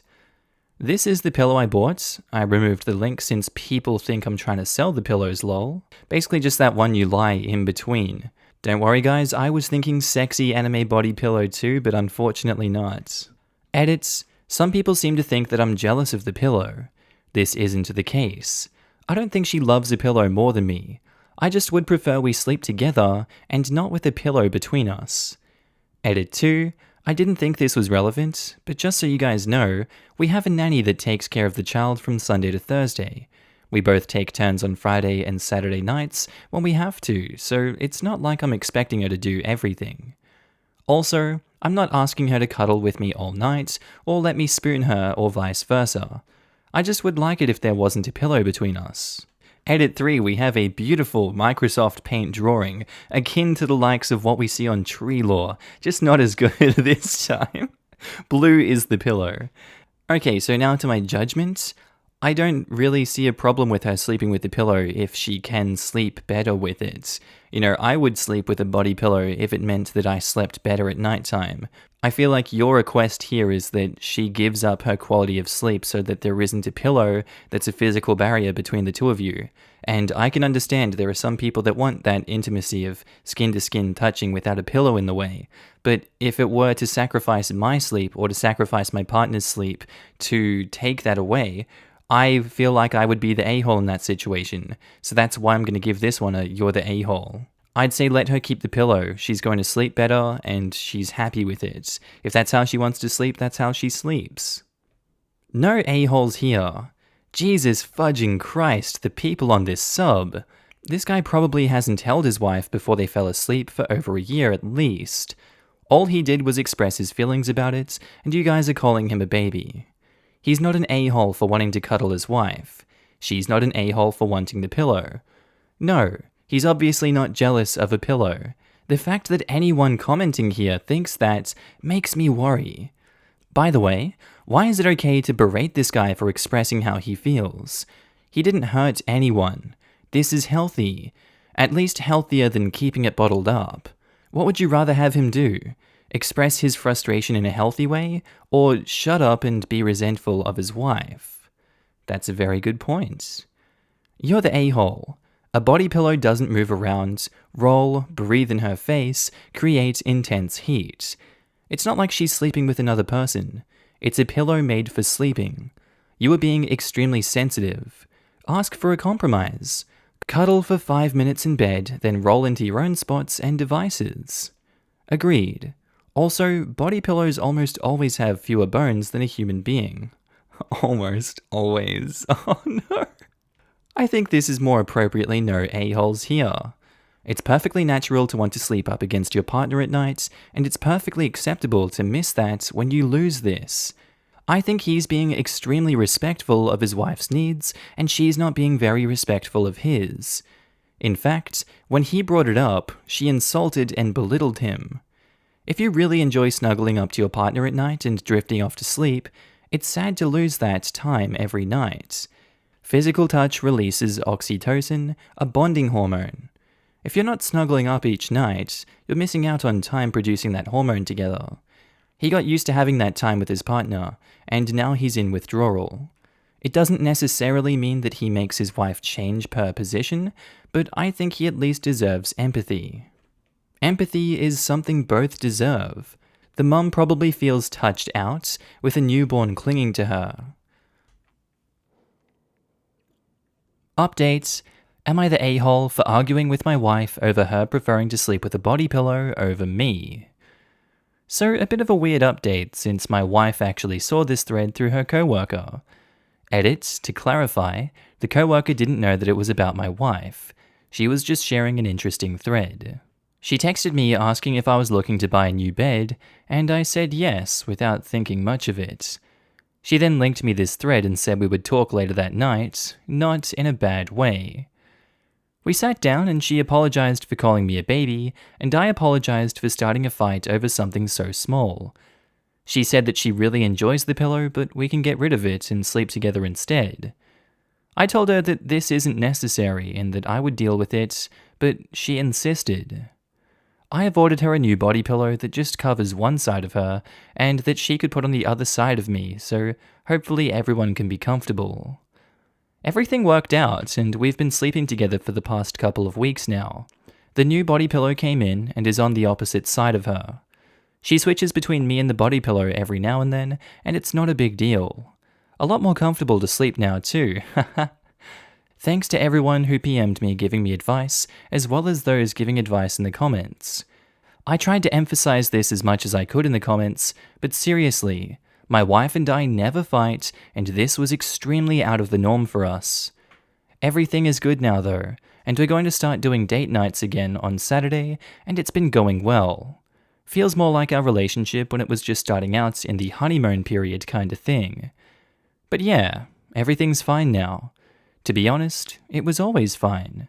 This was just a minor thing that somehow got blown out of proportion. I barely remember, but I think we were both just stressed with work that day, so we ended up getting into a silly fight. Seriously, I love my wife, so hopefully no judgment by you guys on the one comment she said back then. She's honestly a really good person. I made an update thread a few weeks back, but that was a few days early for the minimum, and someone commented on the old thread a few days ago, so I remembered to repost the update thread today with a few more updates. Thanks everyone. Marriage is all about communication and compromise. Loved reading this update. It's amazing how much simple communication can improve a rocky relationship. I settled the toxic relationship my neighbors, by the way who were engaged, were in for the better by simply communicating with them. Wholesome updates. Thank God. The original post was filled with so much toxic advice that I worried about the outcome. All the "you're the a-hole" replies are now buried on the post. What was the toxic advice? They were calling the OP a bear and a crybaby, and that the wife was right to have her pillow and OP can go get screwed. OP was fortunately an adult and had a healthy discussion and worked out a good solution. The "you're the a-hole" people were fudging insane and they were disgusting. I wouldn't want any of them in my life. Posted by user Dad Joke Am I the A-hole? Titled, Am I the a-hole for making a dad joke? Please note, my stepdaughter Madeline was about a year old when I married her mother Jessica. Madeline's father died before she was born. Madeline is currently 15 and she's been rebelling for almost everything. She did something bad, so while picking her up, I set a punishment up for her. Then she said, "You're not my dad, I don't have to follow you." Honestly, I got a bit hurt from that, but I understand that she didn't mean it, and that she'd probably changed. I just replied, "I'm still your legal guardian for the next 3 years, and as long as you're in my house, you have to follow my rules." That happened about 2 days ago. So, our family was going grocery shopping, when Madeline said, "I'm hungry, I need food." I decided to be extremely cheeky and said, "Hi, hungry, I'm not your dad." Oh no! My son just started to laugh uncontrollably. My daughter was just quiet with embarrassment, and my wife was berating me not to stoop down to her level. I honestly thought it was a funny dad joke, and my son agrees. So, am I the a-hole? Edit, I did adopt her, so legally I am her parent. While it is, funny in the right circumstance, I do think that you are a dick for saying that. Her dad is dead. We don't know how she reacts to these kinds of jokes. I don't know if she was completely cool with it. Your wife berating you is one thing, doing some damage control for that one, that's completely understandable. I do think you were a dick for saying that. I think she was a dick for saying everything she said to you. You gave her a punishment after she did something bad and you got some lip. She's an a-hole for doing that, but it's expected behavior. You're an a-hole for the joke and you did stoop to her level. Just gonna go with an everyone sucks here on this one. Mini update. I'll probably give a full update later, but here's what's happened so far. I go to my daughter's room after dinner and begin talking with her. I say, "Hey, I'm really sorry that I hurt you by the words I said. And I am really your dad. I changed your diapers, I met your boyfriend, and I plan on helping you through college. And plus, I'm legally your dad, so we're stuck together. But seriously, I am going to love you like my daughter, even if you don't think I'm your dad." Then I hugged her. She did start to cry, and I assume that's good. Everyone sucks here, but that was one hell of a joke, and I congratulate you for it. Gracias. Since you're not her dad, that joke was more of a faux pas. Hey. You're the a-hole, but a small one. It's a fun joke, but wrong audience.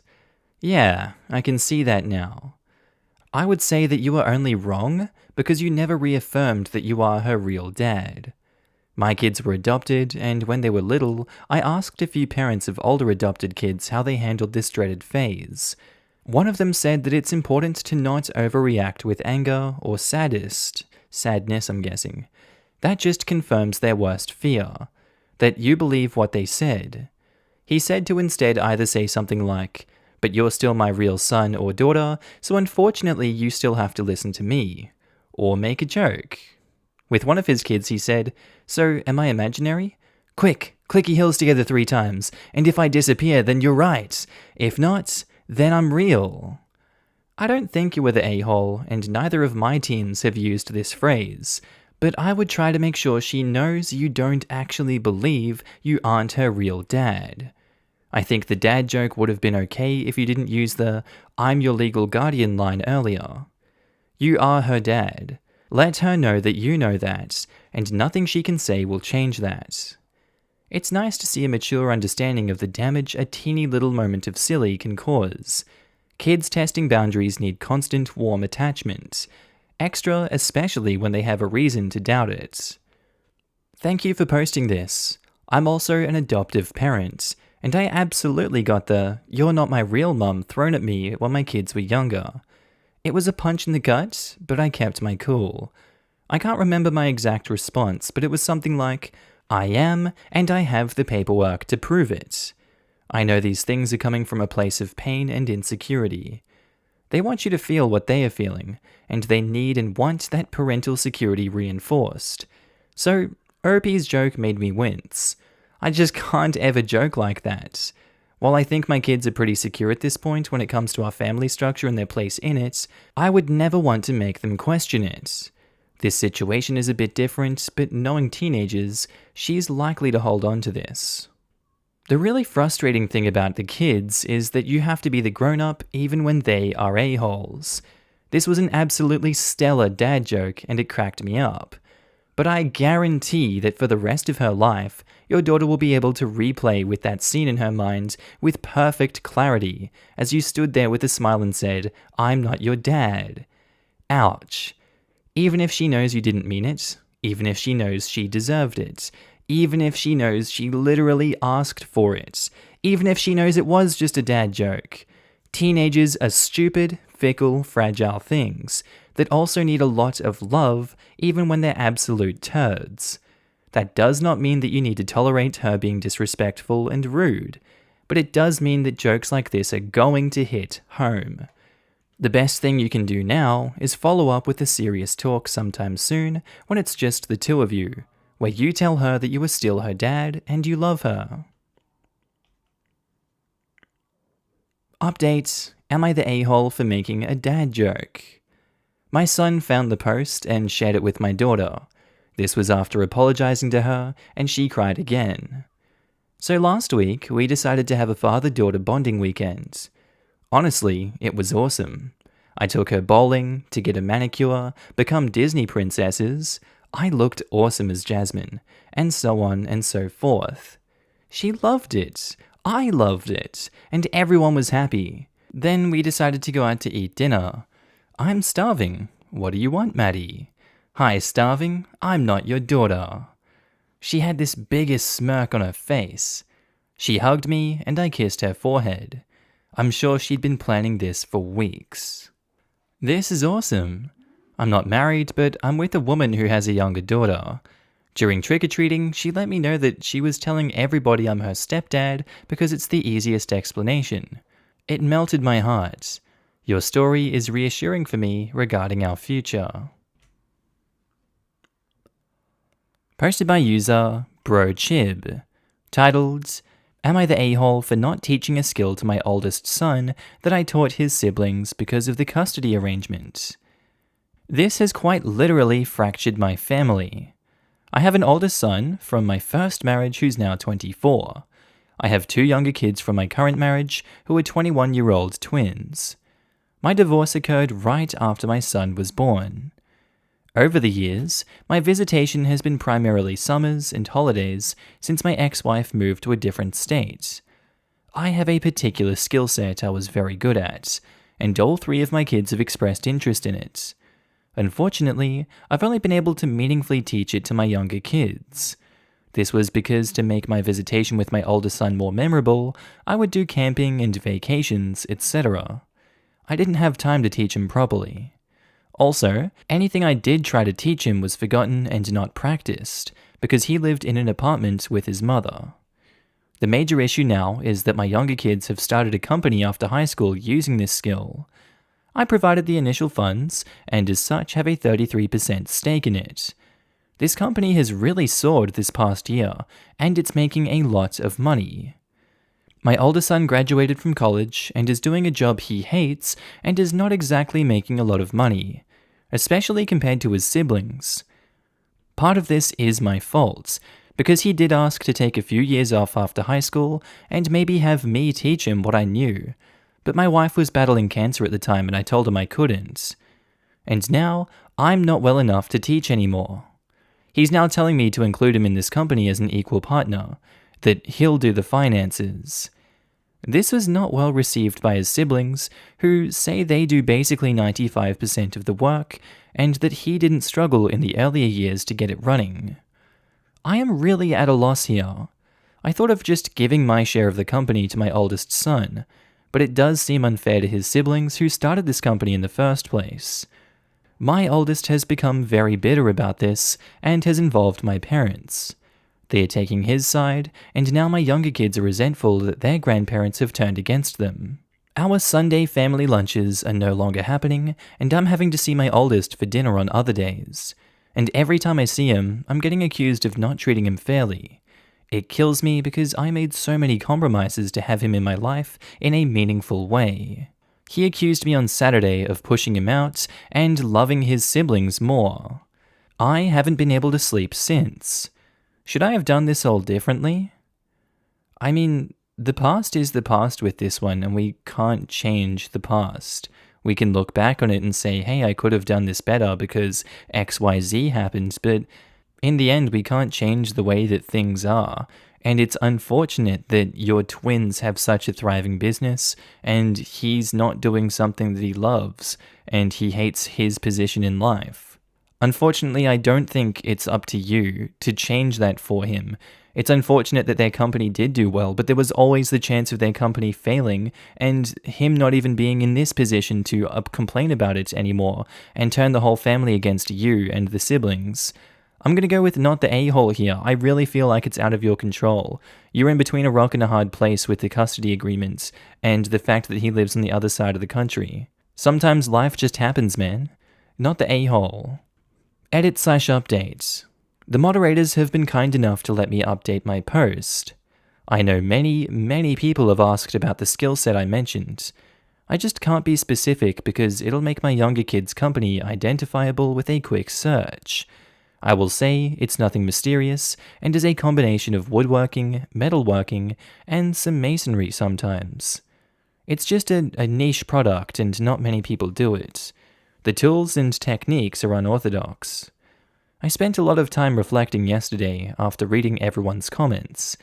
I've talked to my younger kids, and I explained to them that even if they aren't happy with how their brother approached it, it's clear he feels left out from our family, and it's all our responsibility to help fix this. They agreed to extend the offer of apprenticeship again to their brother where he works and learns as a salaried employee. But they have made it clear that no ownership can be transferred until after he's put in at least 3 years of work like they have. I actually think this is generous because they are paying a salary that they don't need to. However, I'm not sure if my oldest will go for this. He's feeling some sort of way about working for his brothers, not with them. I reached out to a teacher in Alaska who I know casually. He might do me a favor and take on an apprentice. I need to scrounge up some money and see if I can send my son there, but again, it's Alaska, and I'm not sure if my son will be receptive. I don't know what else I can offer at this point. My wife is disgusted that we've become that family that's fighting about money.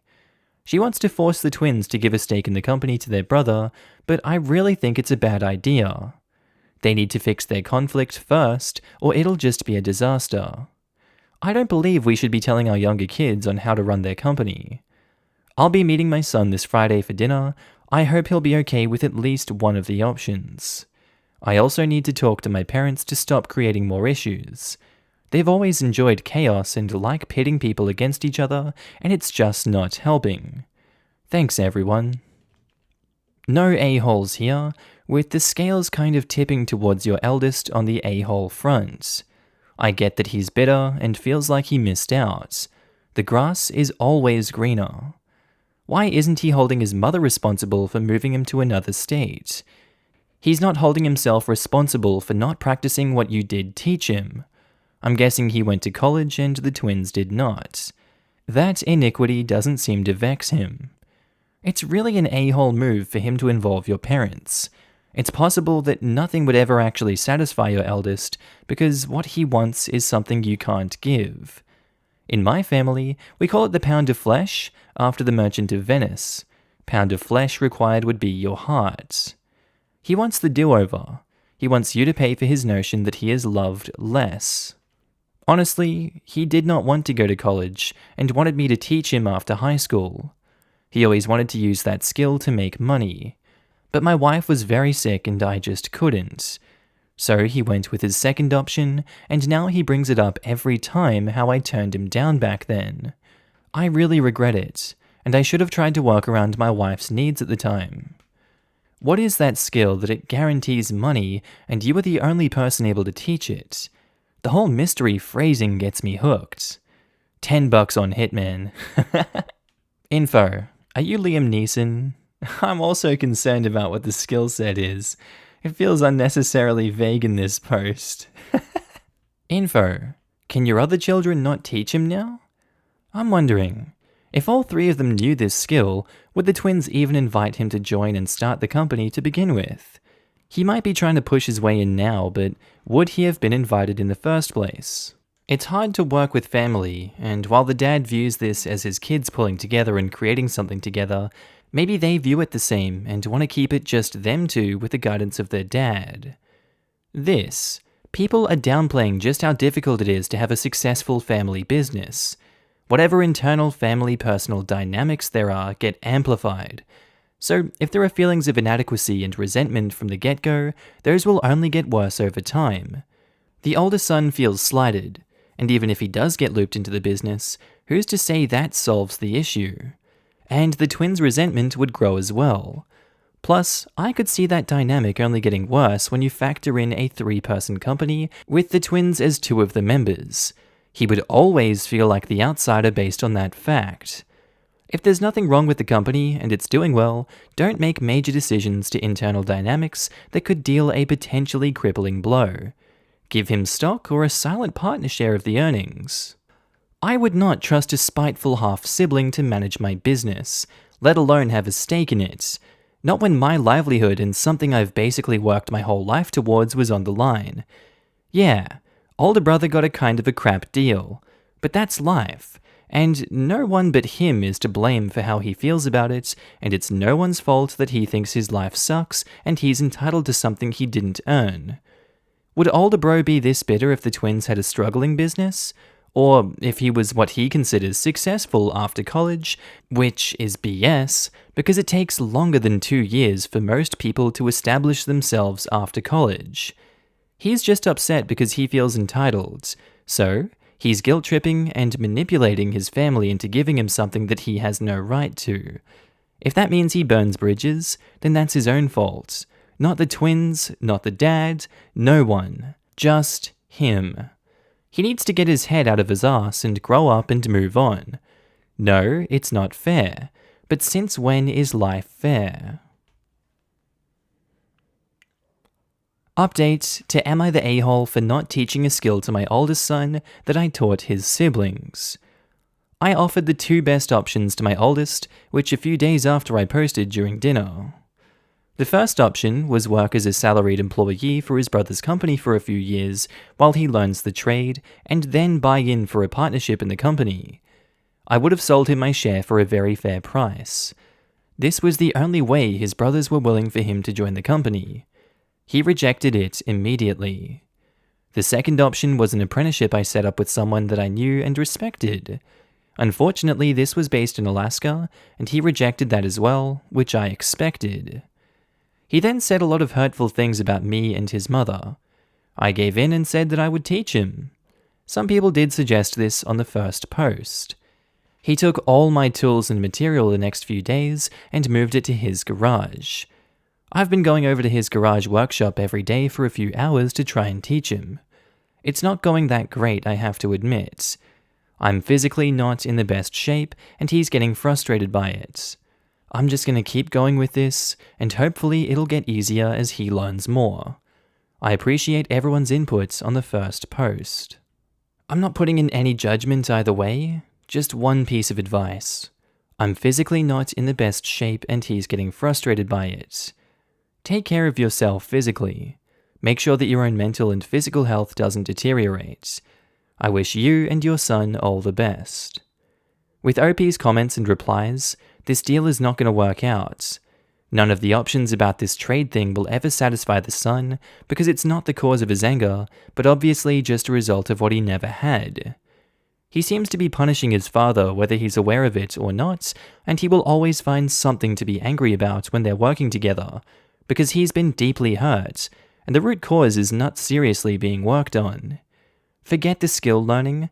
Some kind of therapy and family counseling is what's actually needed here if OP's up for it. I really hope this ends well because it's just unfortunate for everyone. Fully agree. The way I see it, OP's oldest son mentions early on that he wants to learn this trade. OP instead takes him fishing for bonding. OP's son says that he wants to take some time after college to learn this trade. OP's wife is sick, and understandably OP doesn't have time. OP's son works in a business he hates. I wonder how and why, or better, who chose his major. And now on to OP's sons. They have learnt the trade from Dad, they are successful, Dad even gave them a loan to kickstart their business. I know that some will now say that OP paid his son's college tuition, but this is not what the son seems to have wanted. And only have time to teach their older brother after Dad, with his failing health, tries to teach his son himself. Now we have a bitter, resentful son, a remorseful dad with failing health, and two brothers who don't want the intruder in the family business. Again, understandably. I think that skill learning plus counseling would be the best way to go forward. Personally, I wonder whether anyone took OP's oldest son's wishes seriously until he literally exploded. Still, if OP quote-unquote kills himself now for this, then this would again not be helpful for everyone. Great comments. I emphasize with OP's son, but his anger is turning him into a vindictive ass. Life's unfair sometimes. From the son's point of view, his twin brothers got everything he ever wanted in a career. I wish he reconsidered and chooses to do the apprenticeship in Alaska. Him rejecting to work at his brother's company seems to be out of pride. At this rate, the older son will burn all bridges in his quest to retake what he feels is owed to him. This isn't about the trade skill. This is something deeper that your son should go to a psychologist for to get closure. He probably doesn't even consciously realize it himself, and that's why he's constantly angry at you. You gave your younger son something intangible that you didn't share with your oldest. That's the crux of the matter. He feels rejected and undermined by you three, and his response was to be angry. Are his actions justified? Maybe not, but his feelings are justified. I see you trying to appease everyone without really expressing any sorry for your mistakes. You say, "But I paid this and that for him." Look, not all actions translate directly into the words we want. To you, perhaps it meant, "I'm sorry and this is my apology." But to him it might say, "Just take this and stop whining." The skill represents all the time and love he missed out on, and he's angry and resentful because his younger brothers got everything he missed out on. A childhood with both their parents, having their dad teach them the family business, having the opportunity to start a business with those skills right out of high school, when he was denied and told to go to college, having their business become successful while he's stuck in a job that he doesn't enjoy and doesn't pay much. And you know what? Finally getting a smidge of the attention you craved doesn't feel good when it's forcibly extracted and reluctantly given. It feels fake, and it just makes you even angrier because damn it, you shouldn't have to fight this hard to get that time in love. You feel like the kid left after everyone paired up and formed groups, for whom the teacher has to force another team to accept you.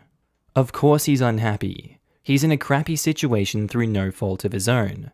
Either he can work under his own younger brothers that he resents to eventually buy into the company, he can F off to Alaska to learn the family business from some stranger, or he can force his dad to teach him now. But that won't make him happy either, as he's finding out. And OP doesn't seem to have a clue, nor did he seem to try to fix it until his son rocked the boat enough. Poor dude. Posted by user Money Trees Please. Titled, Am I the a-hole for abandoning my girlfriend on top of a mountain? I know this sounds bad, but hear me out on this one. It wasn't even a big mountain. Basically, I've been going on hikes alone on weekend mornings while my girlfriend eats pancakes. On Sunday, I went to do a peak that's easy if you're a vet like me, but still takes a few hours. I went early so I could be back for the football game at 1. I could not miss the game. So I woke up early to go, and my girlfriend gets up with me and is like, let's do it. And I was like, what? She gives me this whole spiel about trying to better herself and her body, which she gives me every year, but I still felt obligated to bring her. Before I agreed, I made sure she understood that it would be challenging and that I was going to be going at a brisk pace because I needed to be home in time for the game. I told her that if she wanted, we could do some lighter hikes later this week so she can ease herself into it, but she insisted she could keep up. But of course, it didn't go that way. She fell behind immediately before the real ascent even began. I offered to turn around and tackle it another time, but she insisted she needed to just adjust the altitude change. Nope. It took us over 2 hours to get up, and she complained and begged for water the entire time. We got to the top, and I told her we needed to get down faster than we went up, because if we didn't, I was gonna miss kickoff. She got all pissy over that, and was like, isn't spending time with me more important than the game? I knew this was bait, so I just said back that I told her the conditions beforehand, and it wasn't respectful of her to slow me down like this. Then she got real mad, and basically shrieked across the entire peak that I might as well just leave her up there, and I was so angered and embarrassed by her that I did. I told her the descent down was easier, and there were plenty of people around to help her if she needed it, and I headed back down the mountain alone. I felt bad, so I waited for her in the car and watched the game on my phone, and she didn't make it down until the 4th quarter, which I pointed out to her as soon as she opened the door. She won't talk to me now. I know my actions were hurtful, but her peak freakout had humiliated me, and I didn't know what else to do. Am I the a-hole? Edits, since people are asking, it was the Jets game. It's just unbelievable. Of course, I feel like this is bait. This can't be real. You of all people should know that she's not going to be able to do that in time. What were you thinking? She could have died and you would have been in the car being like, oh, guess she didn't make it to the car. I'm going to go home now. She's probably dead. I don't care. Of course you're the a-hole for this one. You've got a pea-sized brain, or you were just trying to get her killed. Maybe you're just trying to be the next one in the How to Make a Murder for Netflix or something, because this boggles the mind, it does. You're the a-hole. You brought her humiliating outburst on yourself. The way you talk about her wishes to better herself, calling it a spiel because she probably failed before, which maybe she could have accomplished with more support, tells me she doesn't have a lot of agency nor real room in this relationship since most of the oxygen is consumed by your ego. I hope she conquers many more peaks at her pace, so you can make it to all the games without failure on your own. Edit to add a few things that I wanted to clarify, because I do understand that I am not the best at extended paragraphs and English isn't my first language. The everyone sucks here doesn't fit, in my opinion, because the entire post is dripping with disrespect and disdain. It's clear that the OP is with a person who is craving his attention and love, and in a relationship of years, that didn't happen by chance. If this is how this woman is described on text, to strangers, Who knows what she gets to consume on a daily basis and how she is allowed to digest it?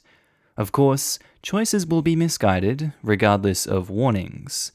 Many people have presented better opinions on here, but an experienced hiker could have and should have done a lot better than this, let alone a better boyfriend. Regardless, her spur-of-the-moment hiking itch was not about hiking, and it shows. Thank you for the votes and engaging comments. And someone replies to it, everyone sucks here. You nailed all the reasons that OP sucks. But the girlfriend sucks as well. It's great that she wants to better herself, but that doesn't excuse her from failing to communicate this in advance and springing it on him, ignoring his reasonable suggestion that she does a lighter hike or two to prepare for this more strenuous hike. Had she not sprung this on him last minute, this could have been done. And insisting on the trail itself that she can 100% do this and keep to the time limit. OP screwed up as well. He should have more strongly pushed back or given up on the game, and certainly not abandoned her. But don't let the girlfriend off the hook. Edit to add, I disagree with the person above's assessment on why this shouldn't be everyone sucks here. Those may be the reasons why she acted unreasonable and a-hole-ish, but it doesn't make it okay. If she's at the point where she's springing crap on him and making his day worse because she feels unappreciated, she should talk to him about it. Or, if she's already tried and nothing got better, love herself enough to leave. Instead of communicating directly, they approve of trying to indirectly manipulate OP. Not a mature way to handle this. Agreed. Reading between the lines, it sounds like these are two people in a venomous relationship. She wants to wreck his lone hobbies because she's angry at him for being a neglectful a-hole. Just split it up already. Posted by user No Baptism A-hole. Titled, Am I the a-hole for telling my wife her parents are not allowed to ever watch our son again?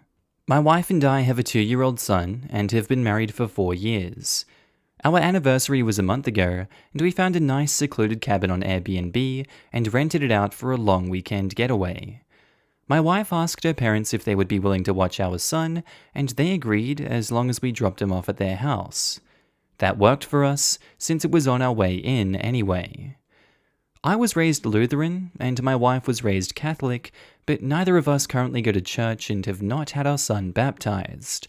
My mother-in-law knows this and hates it. She thinks our son needs to be baptized or he'll burn in hell. She's that kind of Catholic. So we go on our trip, and when we pick up our son and ask how the weekend went, mother-in-law says everything went fine and that she's saved my son's soul from the devil. I ask her what she means, and she says that she had our son baptized that morning at her church. I tried my best to keep my cool so I didn't scream at mother-in-law in front of my son, but I pretty much grabbed my son and left.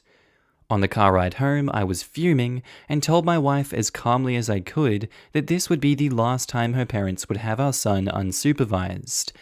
She tried to downplay what her mom had done, but I told her that we need to wait until we get home to talk about it because I'm not fighting in front of my kid. When we got home and had a chance to talk about it, things got heated.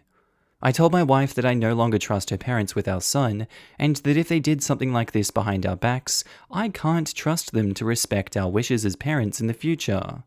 I said this was a huge breach of trust, and I will forever look at her mum differently. She continued to try to defend her mum, saying that she was only doing what she thought was best for her grandson. She even downplayed it by saying that it's just a little water and a few words, and we don't go to church anyway, so what does it matter?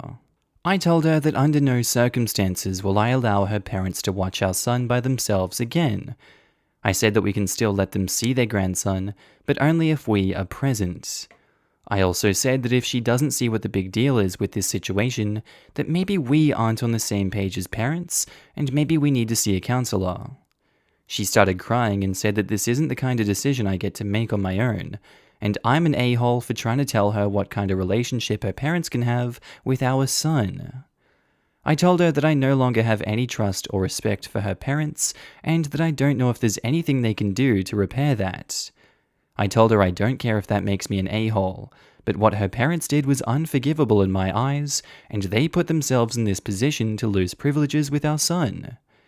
She's been trying to convince me to change my mind for the last month, but I am not budging. To me, this is a hill I'm willing to die on.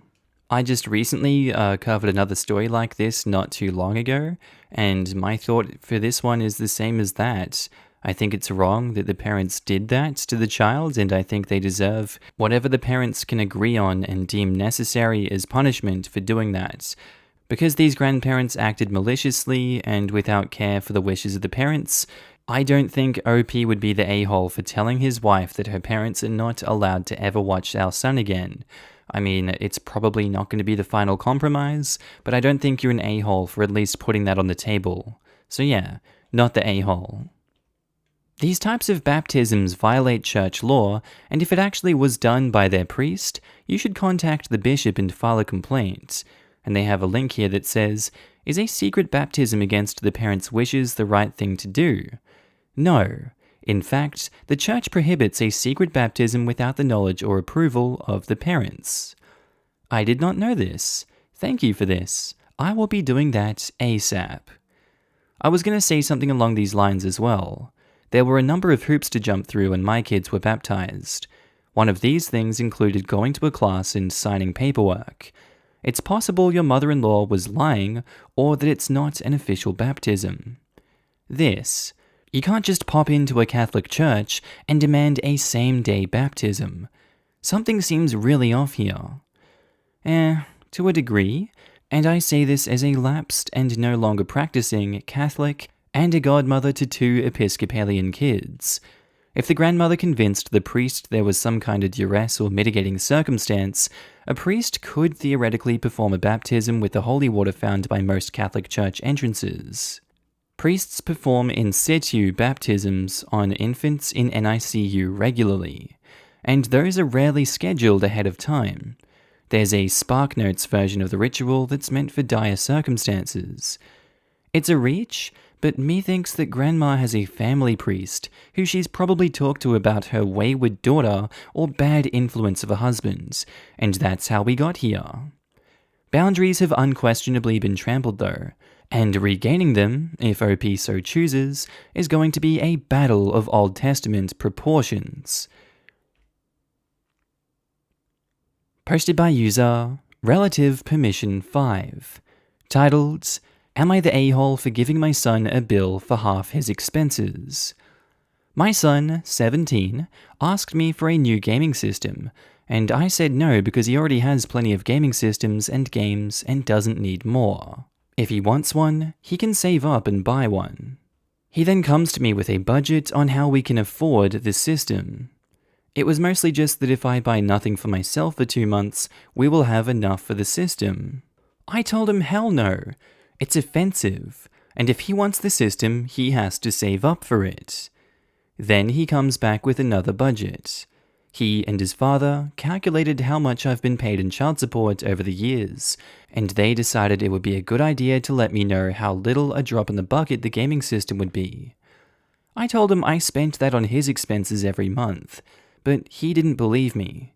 So I told him that if he doesn't think so, he can pay me for his expenses every month and I'll give him the child support. Surprise, surprise, when I gave him the bill, it showed that when you factor in all of the things I pay for in a month, it's much more than child support. Child support doesn't even cover 30%. Now my ex is yelling at me for making our son feel like an expensive burden, but I think I was teaching him a lesson about money and unteaching him some of what my ex says about support. Am I the a-hole for giving him a bill? Edit to add, not able to comment, but just wanted to say that this isn't a question of being able to afford the console. I can afford it, but that doesn't mean he should just get it. I would just say, in these circumstances, it could be an a-hole move to be dragging your son into an issue that should be just about you and your ex-partner. I'm not completely sure that it is an a-hole move in this circumstance, though I don't support them dragging him into the child support debate. But at the end of the day, these two know their son, they know what he's going to want, and they probably know how to shut down him nagging for a computer system. If he now understands his expenses and giving the ex a bill and everything has calmed down now, I would say in this circumstance, that would be a not the a-hole in my books, but it really depends on the dynamic of the family and the people involved. Not the a-hole. If his father wants to interject, why doesn't he just buy the system? That being said, I would sit down and explain that he isn't a burden, but new gaming systems are a luxury item. You can maybe help him come up with a strategy to save his own money, or suggest he take on work outside the home. He's going to be an adult soon.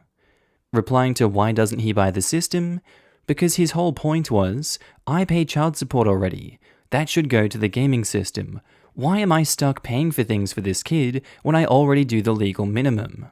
Which is why the OP's response was great, fighting resentment with facts. When I met my daughter's father, my ex-husband got all mad, saying that he was paying too much for my son. I told him if he didn't want to pay the amount he was paying me, I was perfectly willing to take what was listed in the divorce decree.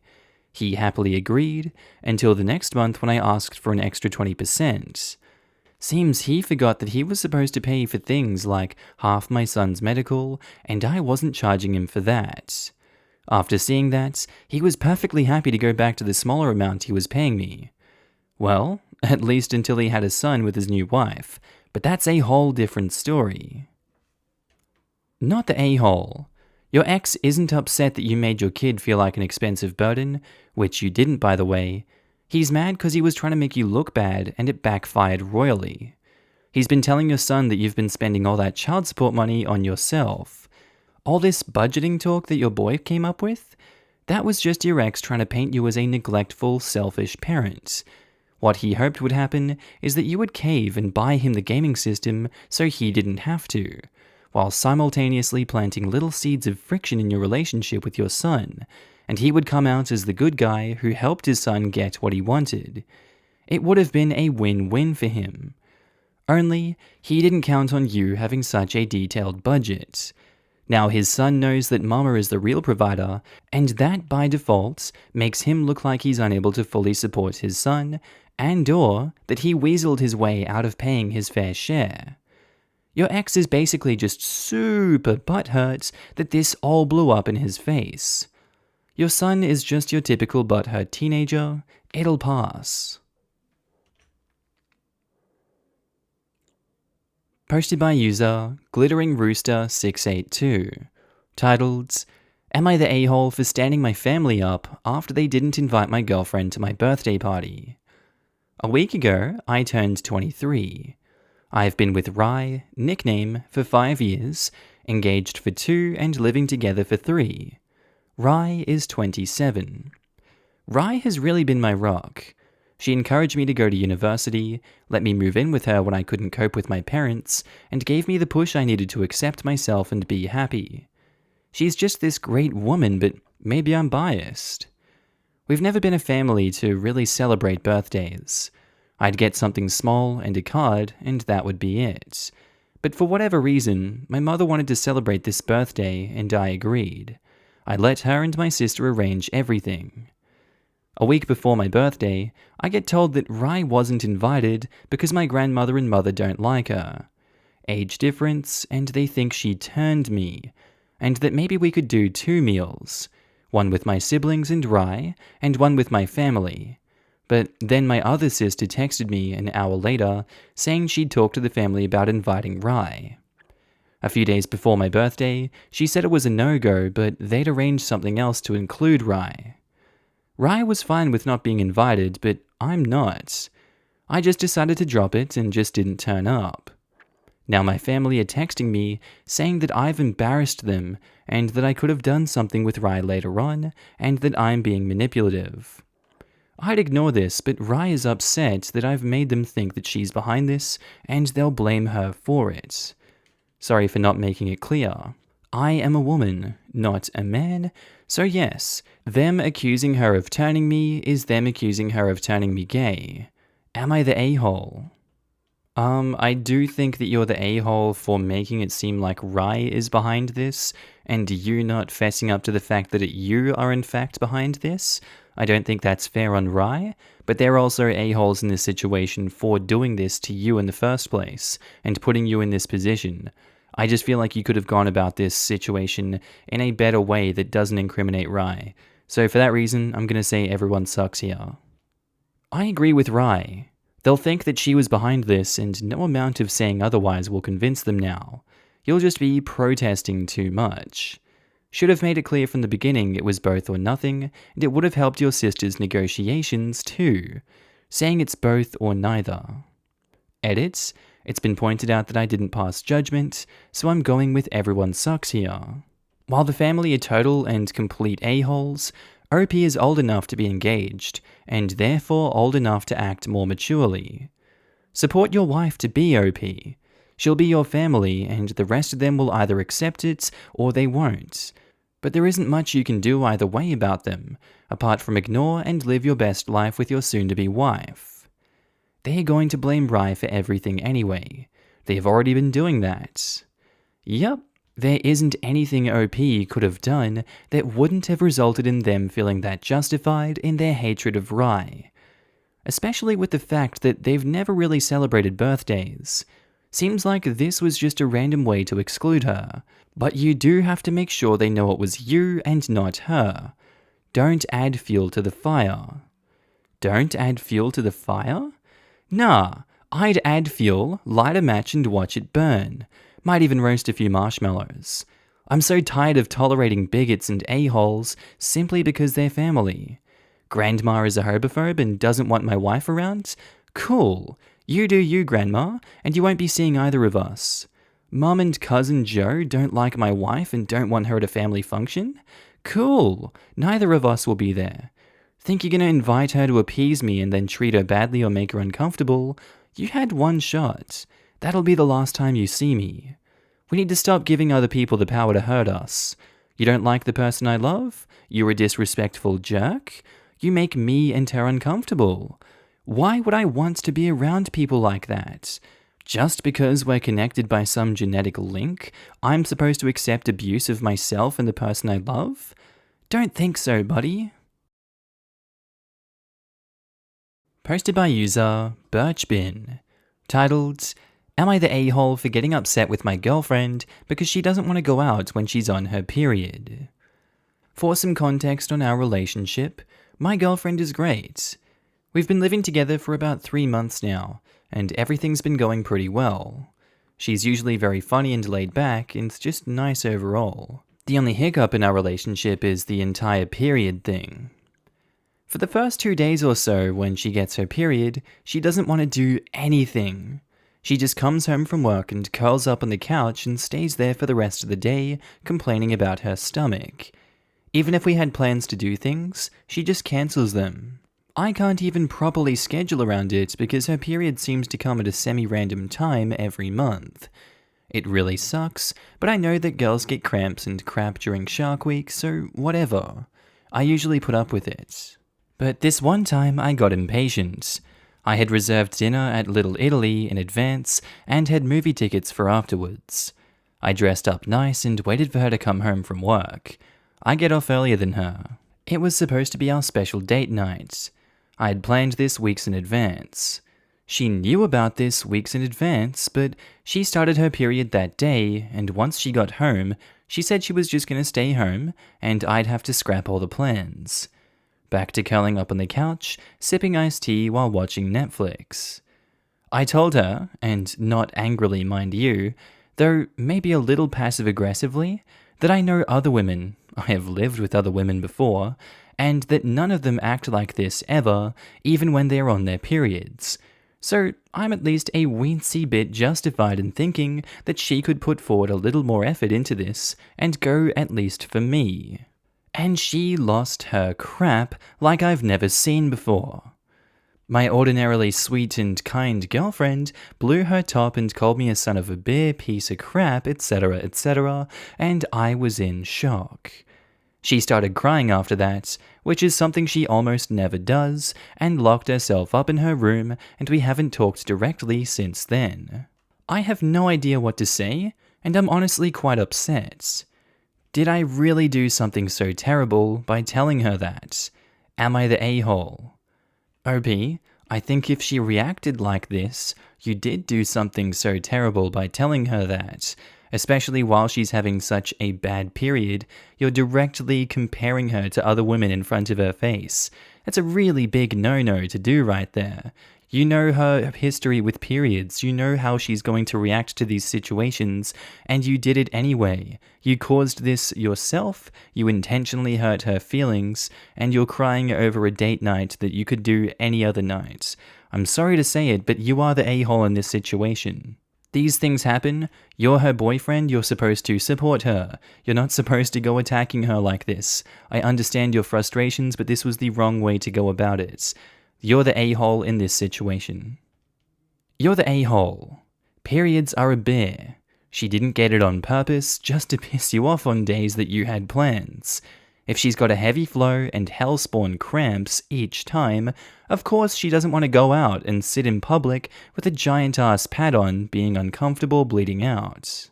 And depending on her hormone levels when she does bleed, she might be swinging from left to right field because of the imbalance, and she could control her emotions a bit better. But you can't just act like it's her fault halfway.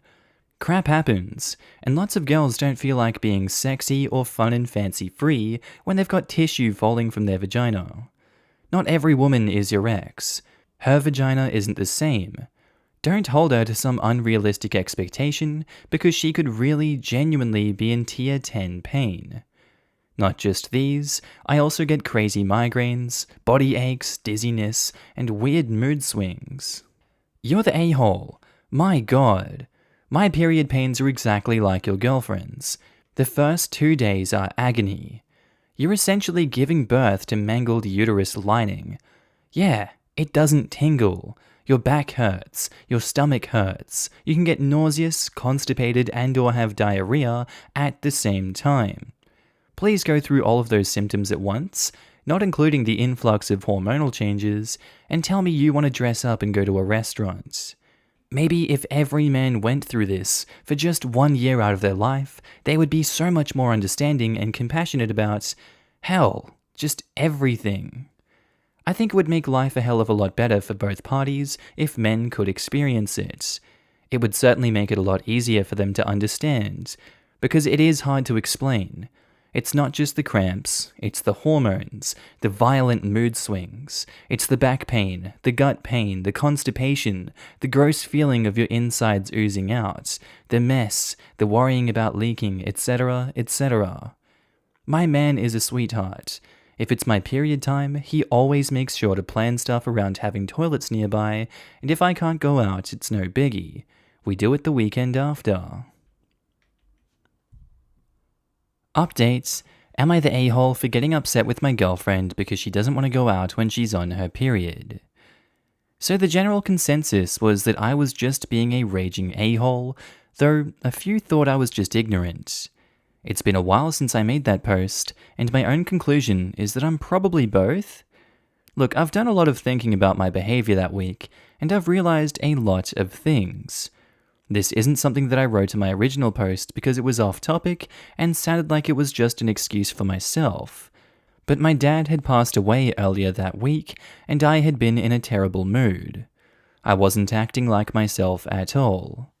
Instead of coping in a healthy way, I'd been looking to my girlfriend for a pick-me-up and unfairly blaming her when she failed to deliver, for a reason completely out of her own control. The date wasn't really for her. It was for me, and that's what I had been trying to avoid thinking about. I was behaving very selfishly, and trying to convince myself that I was just upset because this problem had happened before. The truth was, her period getting in the way of dates had never really bothered me before this time around. I was just looking for reasons to justify my own anger. That was extremely immature of me, to say the least. I apologized to my girlfriend, and because she's an angel, she accepted the apology. Because of the comments suggesting she may have medical condition, I asked her if she had PCOS or endometriosis, and surprisingly enough, she said that she had never been examined for either. We went to have her examined, and it turns out that she has PCOS, which essentially means that she has cysts in her ovaries, which explains the irregular periods and extreme pain during them.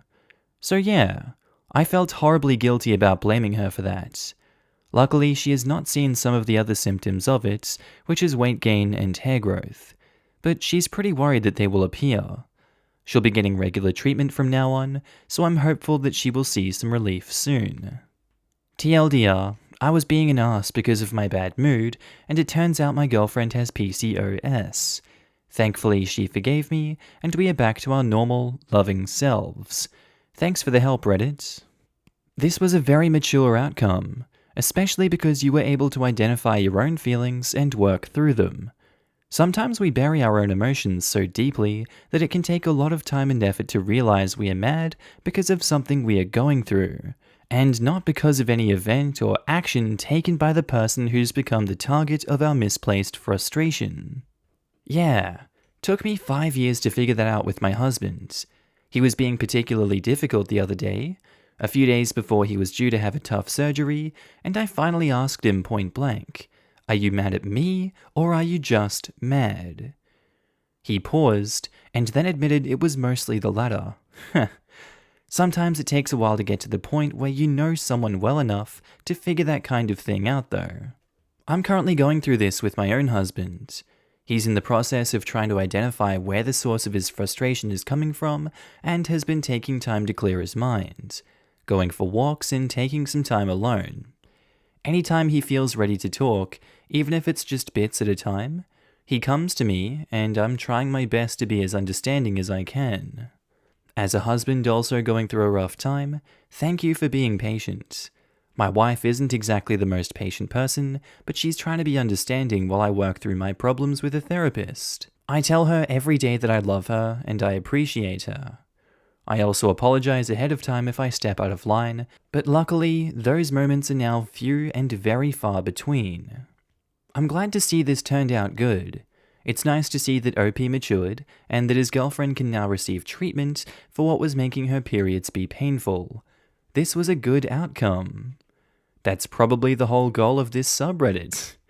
Almost every post is just incredibly obvious situations where OP isn't the a-hole, so this post is a fresh of breath air.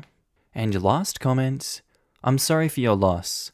That's a lot to deal with, and good for you for being brave enough to feel the pain. It sucks, and for what it's worth, it sounds like you've done a lot of self-reflection and learning, and that really does make for a wonderful quality in a partner. I have chronic health issues, and believe me when I say, we don't want to disappoint our partners. I always say I never wanted this for my husband, because he deserves the moon, but I also know when I can't keep up and have to stay home, I don't have a choice. It's not what I want, it's that I have to take care of myself, or I risk putting myself in a much deeper hole. Wishing you two all the best, and hope that your openness, compassion, and communication continue to help you build a beautiful relationship. Posted by user NestProE. Titled, Am I the a-hole for being upset with my wife for going out clubbing with her girlfriends, but she leaves her ring at home so she can get free drinks? Wife has been going out clubbing with friends every Friday for a while now. Just recently saw that she left her ring at home tonight. I texted her telling her that she left it at home tonight, and she responded telling me it's so she can get free drinks from guys. Wouldn't this mean she's flirting with other guys so she can get free drinks from them? Not sure how to feel about this or how to reply. Will telling her I feel uncomfortable open up a can of worms? I think in situations like this, if you were to be the one leaving your ring at home to go and flirt with people in the club, would she be happy about it? Because you could just make up any other reason. Oh, I get XYZ when I don't wear my ring at the club and all the ladies love that. I don't think she'd be too happy about it, and I don't think you should be too happy about this situation. I don't think you'd be an a-hole for bringing this one up. I think that is something that should be addressed. I don't think that's a healthy dynamic, or I don't think it was a good thing for her to go and take the ring off and go clubbing. That's just me personally. Not the a-hole in any way.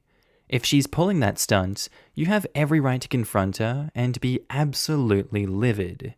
That's not fair or okay to you. Yeah, I understand and felt this type of response coming. Is this grounds to assume that she's been cheating?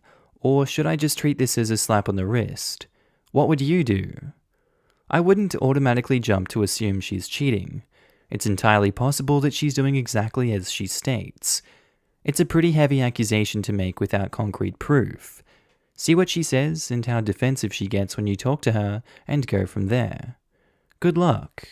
She's not cheating. She wouldn't have been honest about what she's up to if she had something to hide. Still not cool and super disrespectful.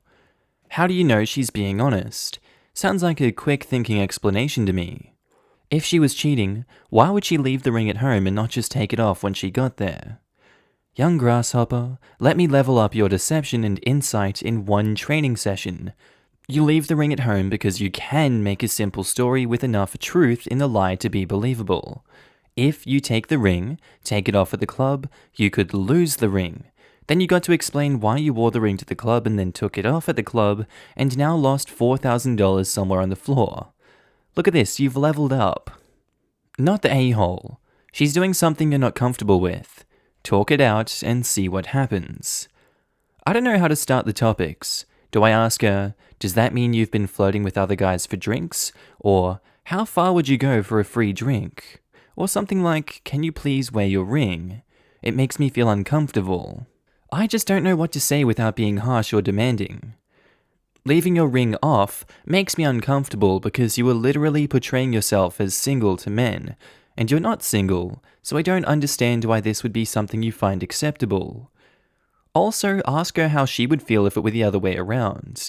You went out with the guys without your ring and started buying other women free drinks.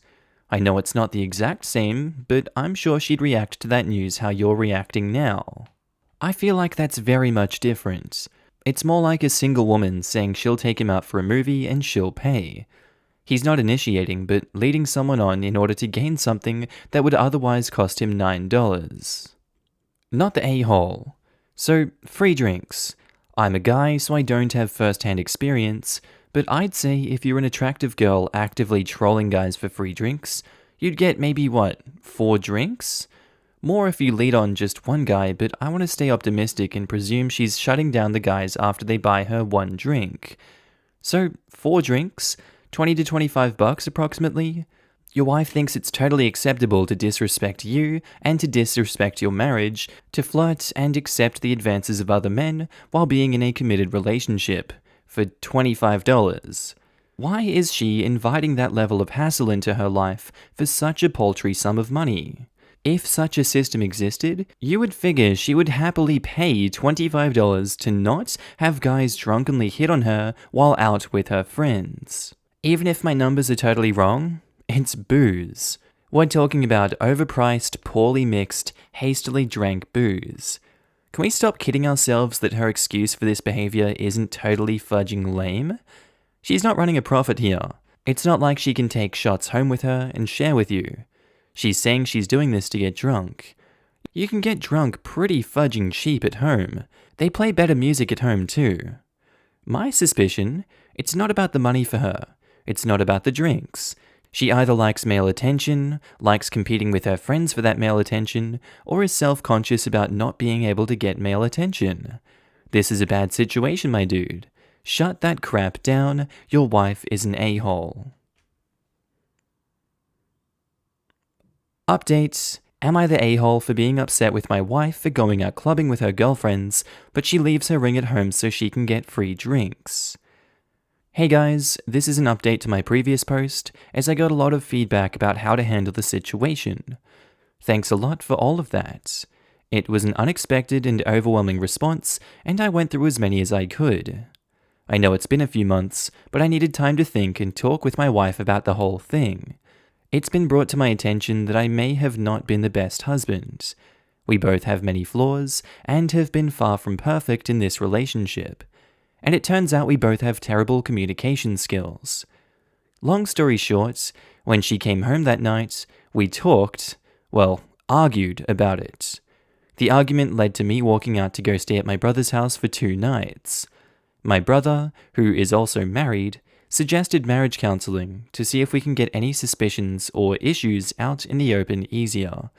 So I called her, recommended it, and we had a session booked for the following week. Yes, she admitted during counseling that she did occasionally make out with other guys when going out drinking with friends. On her behalf, her issue was that she felt I was not prioritizing her enough, that I wasn't giving her enough time. Also, that I never bothered to ask what she wanted from me. She had been considering a divorce for about a year now, so this might be what our relationship would ultimately come to. I'm purposefully leaving out a lot of personal information as I don't really feel like sharing everything, but all I have to say is that this past year for us hasn't exactly been the best for us. This might have been the most time we've spent talking every day for a while, discussing divorce plans, where we plan to go, who's keeping what, etc. We don't hate each other. We both realized we are drifting apart sooner than we realized, but we aren't really motivated enough to keep ourselves together. This might be for the best. If I hadn't posted anything about the ring situation and approached it head-on, I probably would have been in even more of a mess. Thanks, guys. TLDR, we went to marriage counseling, she admitted she made out with other guys, I don't prioritize her enough, and we are getting a divorce. I don't really see how she can justify her cheating by blaming it on you. First, she was just getting free drinks, but then her story changes to her just making out. Something tells me there is more to it than that still. But in any case, if you're proceeding with divorce, it really isn't worth worrying about what she's up to anymore. He should get tested for STDs. If she was only making out, I'll eat my hat. Right? If that was all it ended up being, I'll eat both of our hats. Trickle-truthing is a thing. Look it up. Most adults simply do not stop at making out. It's up to you if you want to go down that rabbit hole, though. Also, the excuses of not getting enough prioritization or attention are really not an excuse for cheating, in my opinion. You may be at fault for being a crappy husband, but you are not at fault for her messing around with other guys. That is a separate choice that she made. I hope everything works out for you, and wish you the best. I can't and won't speak on her behalf. However, on behalf of myself, the counseling really opened my eyes on how terrible I am with communication skills. Not saying that her cheating was justified at all, but I know down the road that communication is something I will 100% be working on. Thanks for your kind wishes. You seem like a good guy, and you're capable of growth. I think you'll be really happy with your next partner. I was going to say this in his previous post, but like OP said here, trickle truth. I call it half-truths. She did not just make out with guys. She definitely has been cheating. Confess to the smaller crime. There are some red flags. One thing I like to say to guys in such situations, as hard as it is, there is absolutely no point in discussions or talks. It is premeditated, and you will never look the same to her again in her eyes. Just break talks and let your lawyers do the talking. Okay, and I think that's where we're going to end today's episode, guys. As always, I do hope you enjoyed it, and maybe even learned something from these stories. Just want to say a quick shout out to my Patreon subscribers and my channel members. You guys should be on the screen right now. If you do see yourself, I want you to give yourself a little pat on the back for being amazing and supporting me on this channel, this little journey we're going on the YouTubes. I really appreciate it, and you guys enable me to do all this amazing work. So if you do see yourself, I love your face and I'm happy to see you. Also guys, if you want to pitch in your own support, you don't have to, but channel links are down in the description below to support the Patreon, the channel membership, whatever you want to do. It's kind of like tipping me if you feel like I'm doing a good job on this channel. I will be opening up avenues for content on those in the future. Just right now I'm kind of bogged down and stuck in Ireland, but you know, it is what it is. Anyway guys, with that said, I do hope you have a wonderful day today. Whatever you're up to, I'd love to know down in the comments below. I do hope you have a good day, night, sleep. Whatever you're up to today, tell me, and I'll see you in the next episode, guys. Bye.